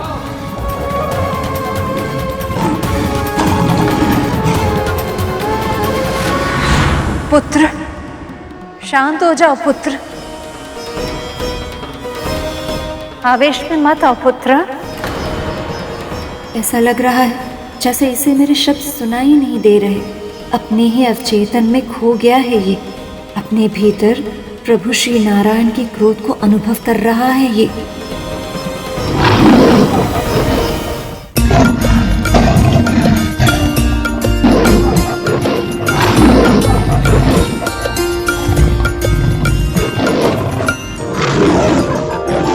विराट पुरुष सर्वशक्तिमान, हे विराट पुरुष सर्वशक्तिमान, हे जनार्दन विष्णु महान, हे जनार्दन विष्णु महान। आपको मेरा प्रणाम, आपको मेरा प्रणाम, बारंबार विनीत प्रणाम। हे विराट पुरुष सर्वशक्तिमान, है विराट पुरुष सर्वशक्तिमान।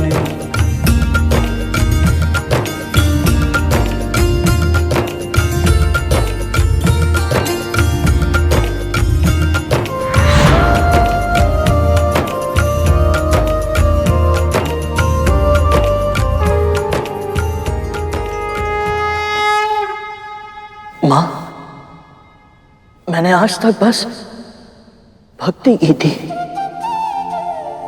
आज पहली बार अपने भीतर बसे प्रभु का आभास हुआ है मुझे।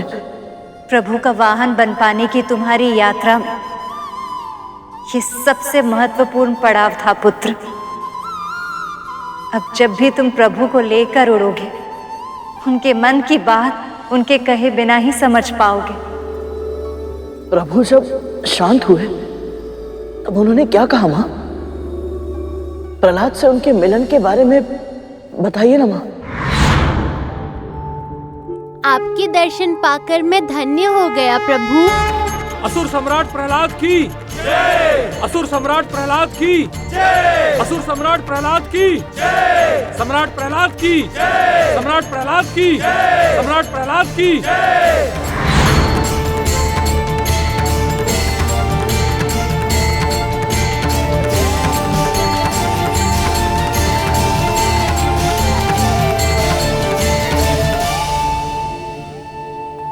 मुनिवर नारद, माँ लक्ष्मी प्रणाम।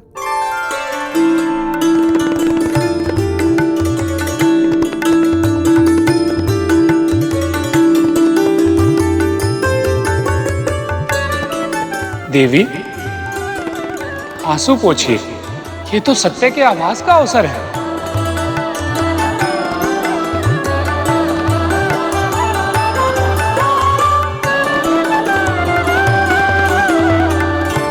दुखी मत हो पुत्री, ये तुम्हारी पति की इच्छा थी। पिछले जन्म में वो प्रभु की बहुत बड़े भक्त थे, किंतु एक श्राप के कारण इस रूप में यहाँ जन्म लिया।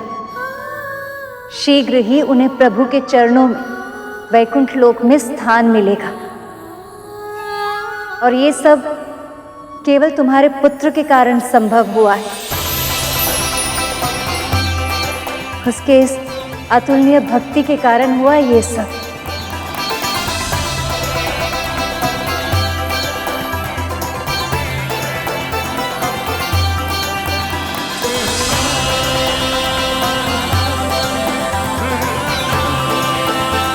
भक्त वत्सल असुर सम्राट की, प्रभु नरसिम्हा की, प्रभु नरसिम्हा की, प्रभु नरसिम्हा की, प्रभु नरसिम्हा की। आपने बहुत अच्छी कथा सुनाई माँ, मन प्रसन्न हो गया। जब एक अवतार की कथा ने मन को मुग्ध कर दिया, तो अन्य अवतारों के बारे में जानना कितना रोचक होगा। मुझे सभी अवतारों के बारे में बताइए ना माँ। निकट भविष्य में असुरराज बलि तीनों लोगों पर नियंत्रण प्राप्त करना चाहेंगे, तो प्रभु वामन अवतार लेंगे। उसके बाद जब पृथ्वी के राजा महाराजा अधर्म के मार्ग को अपना लेंगे, तब उन अधर्मी क्षत्रियों के अधर्म का अंत करने हेतु प्रभु महर्षि परशुराम के रूप में अवतार लेंगे। फिर अपने 7वें अवतार में प्रभु श्री राम के रूप में न केवल असुरों का अंत करेंगे, बल्कि समाज के समक्ष मर्यादापूर्ण जीवन जीने का परिमाण प्रस्तुत करके मर्यादा पुरुषोत्तम कहलाएंगे। पर जब द्वापर युग आएगा, तो प्रभु 16 कलाओं में प्रवीण श्री कृष्ण के रूप में अवतार लेंगे। फिर कलयुग के आरंभ में प्रभु बुद्धा के रूप में अवतार लेकर सृष्टि को अहिंसा और द्वेष मुक्त जीवन जीने का पाठ सिखाएंगे। और 10वें अवतार माँ, वो कैसे होंगे? प्रभु का 10वां और अंतिम अवतार भगवान कल्की के रूप में होगा। पल पल अपने भक्तों के साथ रहते हैं, और उनकी रक्षा के लिए स्वयं को कितना कष्ट देते हैं। सचमुच माँ, प्रभु प्रभु धन्य है।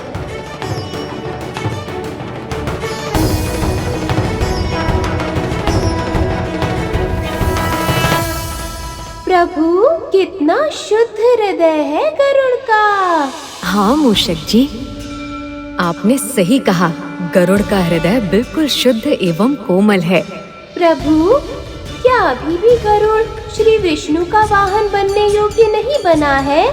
मूषक जी, सर्वप्रथम गरुड़ ने सागर मंथन में अति महत्वपूर्ण भूमिका निभाकर मामा श्री और मामी श्री का पुनर्मिलन कराया।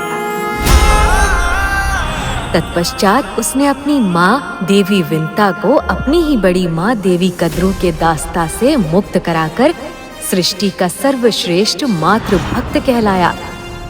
विंता और उसके पुत्र गरुड़ को अपनी दास्ता के बंधन से मुक्त करती हूँ। और फिर नवरात्रि के 9 व्रत रखकर उसने देवी आदि शक्ति से भी आशीर्वाद अर्जित किया है। शक्ति के इस परिचय के बाद अब तुम अपने आराध्य विष्णु के भार को वहन करने की क्षमता प्राप्त कर पाओगे। हाँ प्रभु, और तो और अब वो अपने भीतर अपने स्वामी प्रभु विष्णु का भी आभास कर पाता है। सही कहा आपने मूषक जी। इसीलिए अब वो पूर्ण रूप से मामा श्री का वाहन बनने योग्य बन गया है। किंतु हर लीला के घटित होने हेतु उचित अवसर का आना अति आवश्यक है। बेचारा गरुड़, न जाने कब आएगा वो अवसर जब उसकी अपने स्वामी का वाहन बनने की इच्छा पूर्ण हो पाएगी। देवराज, पृथ्वी पर बिताए 9 दिन जो आनंद देते हैं उसका वर्णन कर पाना भी असंभव है देवराज। सत्य कहा आपने प्रभु। पृथ्वी वो स्थान है जहाँ यदि मनुष्य चाहे तो वो अपने पुरुषार्थ से सब कुछ प्राप्त कर सकता है, पर कठिन से कठिन परिस्थितियों में अपने प्रभु को न भूलकर उनका नाम लेते रहना ही उनके उद्धार का सबसे छोटा और सर्वश्रेष्ठ मार्ग है। निसंदेह माँ, निसंदेह। प्रभु के बारे में माँ से जितना भी जाना है उससे ये तो स्पष्ट है कि हर लीला से पहले उसके हो पाने के लिए आवश्यक परिस्थिति उत्पन्न अवश्य होती है। कोई ना कोई घटना माध्यम बनती है। तो फिर मेरे प्रभु का वाहन बनने के लिए आवश्यक परिस्थिति कहाँ और कैसे उत्पन्न होगी और कब?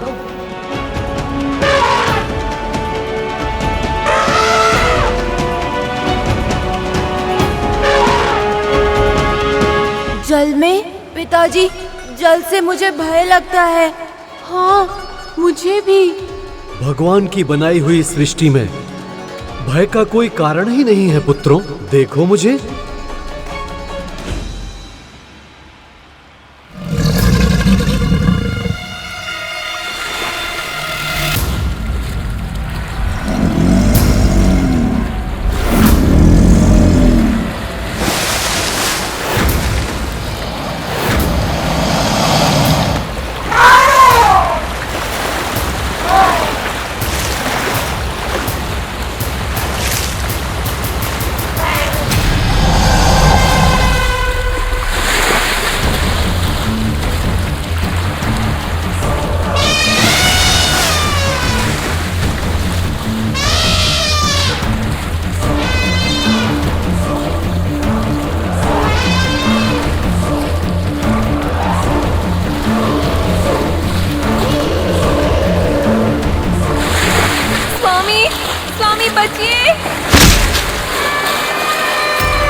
दुष्ट लगता है भयभीत होकर भाग गया।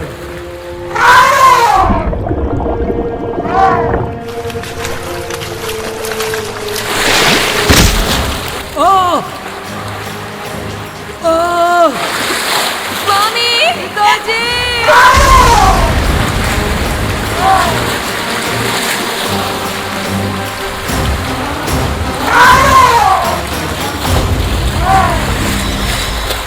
माँ, पिताजी को कुछ होगा तो नहीं? मौन क्यों हो? बोलो ना माँ, बताओ ना।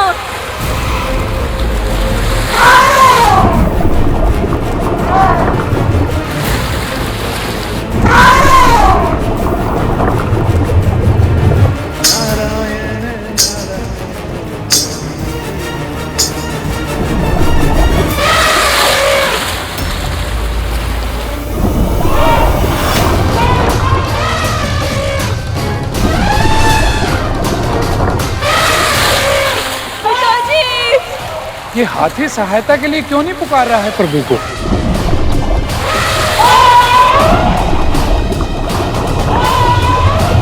क्या ये नहीं जानता कि शरणागत हुए बिना प्रभु की कृपा नहीं मिलती?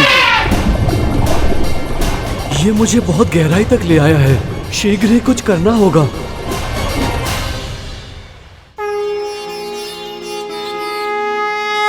और कब तक प्रतीक्षा करनी होगी मुझे?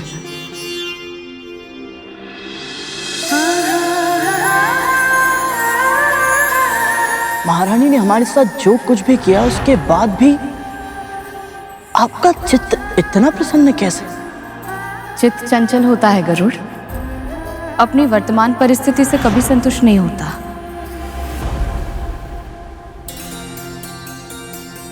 जो मेरे प्रभु की इच्छा है अब वही मेरी भी इच्छा है।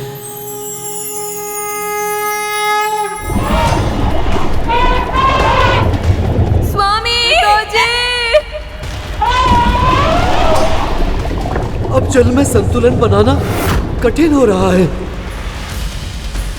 यदि ऐसे ही कुछ समय और बीता तो मृत्यु निश्चित है। इतने गहरे जल में मेरी शक्ति निरंतर कम होती जा रही है। इससे पहले कि इस दुष्ट मगरमच्छ का प्रयास सफल हो जाए, मुझे प्रभु श्री नारायण की शरण में जाना होगा।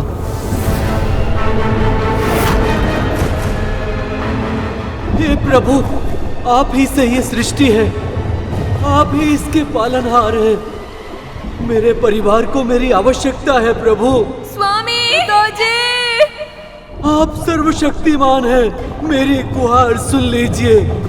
मेरी रक्षा कीजिए प्रभु, मेरी रक्षा कीजिए। मेरी गुहार सुन लीजिए प्रभु, मेरी रक्षा कीजिए प्रभु, मेरी रक्षा कीजिए। हे धर्म के रक्षक, संत जनों की पीड़ा का नाश करने के लिए सदैव अवतार लेने वाले श्री नारायण, मेरी रक्षा कीजिए।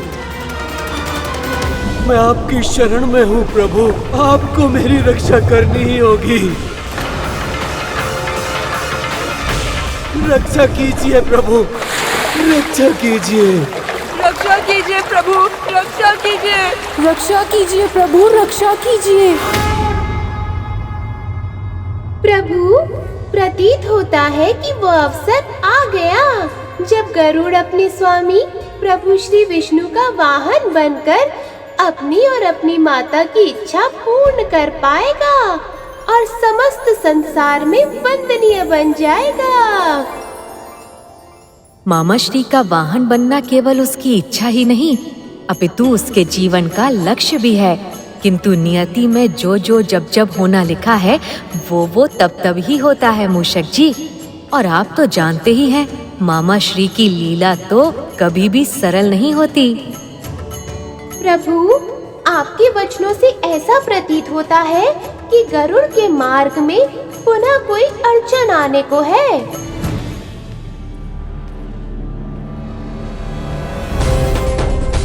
प्रभु मेरी ओर आ रहे। लगता है जिस समय की मुझे प्रतीक्षा थी वो समय आ गया। प्रभु,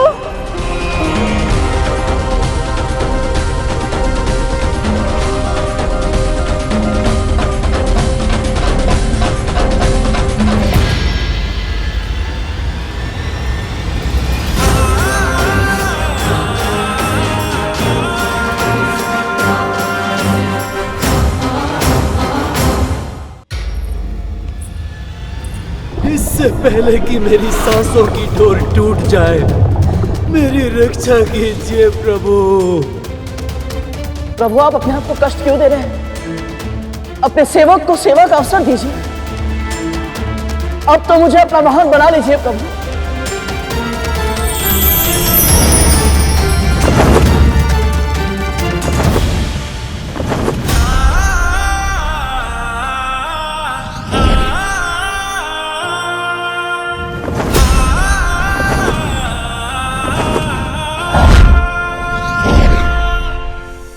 पुत्र गरुड़, अंततः तुमने अपने जीवन का लक्ष्य प्राप्त कर ही लिया है। वंदनीय बनो पुत्र, वंदनीय बनो।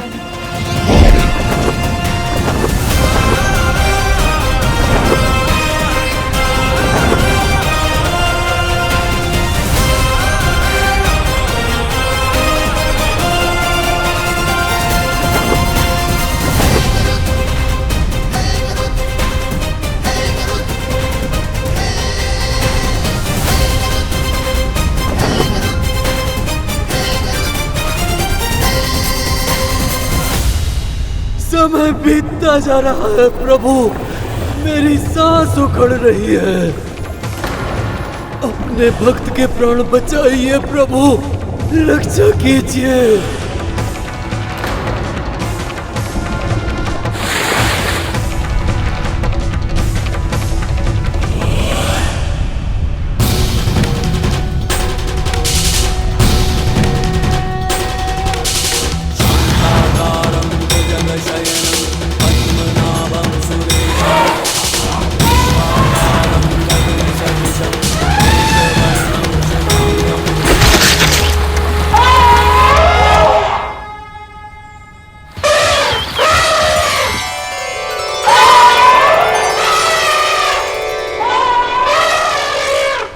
नारायण नारायण। धन्यवाद प्रभु।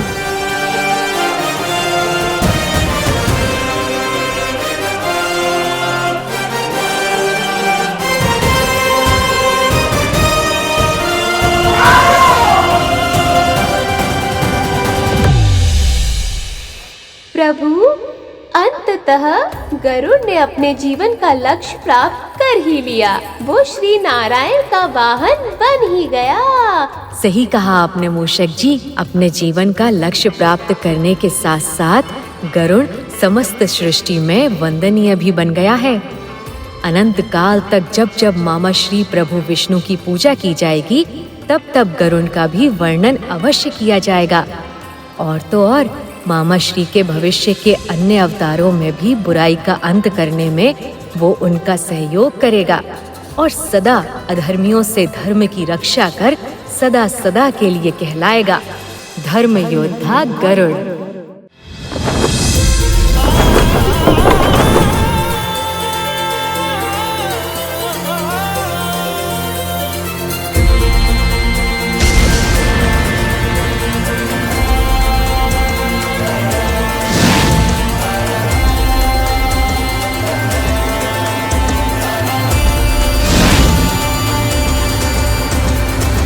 गरुड़, तुमने सिद्धि प्राप्त करके भी धैर्य का परिचय दिया और अपने आप को मेरे लिए पूरी तरह समर्पित कर दिया। मैं इससे बहुत प्रसन्न हूं।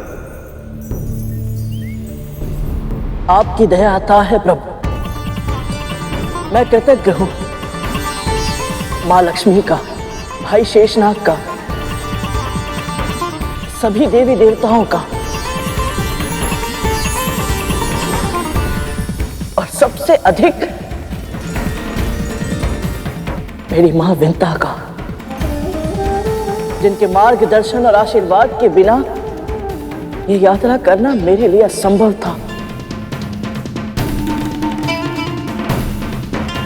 आप सभी का बहुत बहुत धन्यवाद।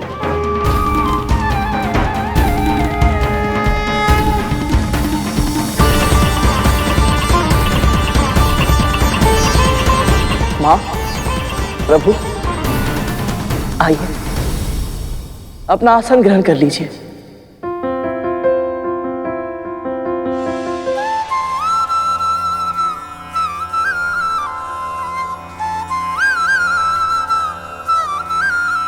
गरुड़, आज तुम केवल मेरे वाहन ही नहीं बने, जिस प्रकार इस घंटी के मधुर स्वर कानों में प्रवेश कर सुख का अनुभव देते हैं, उसी प्रकार तुमने भी मेरे हृदय में प्रवेश कर लिया। इसलिए आज के बाद सदैव मेरे हर मंदिर में घंटी के रूप में तुम ही विराजमान होगे।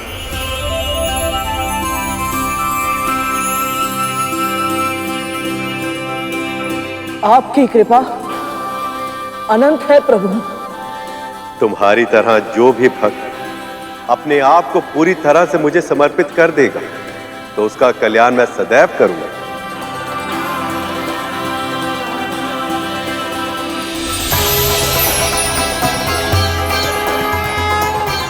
भक्त वत्सल, धर्मपरायण, सर्वशक्तिमान प्रभु श्री नारायण की जय। प्रभु श्री नारायण की जय। प्रभु श्री नारायण की जय। प्रभु श्री नारायण की जय। प्रभु श्री नारायण की जय। प्रभु श्री नारायण की जय।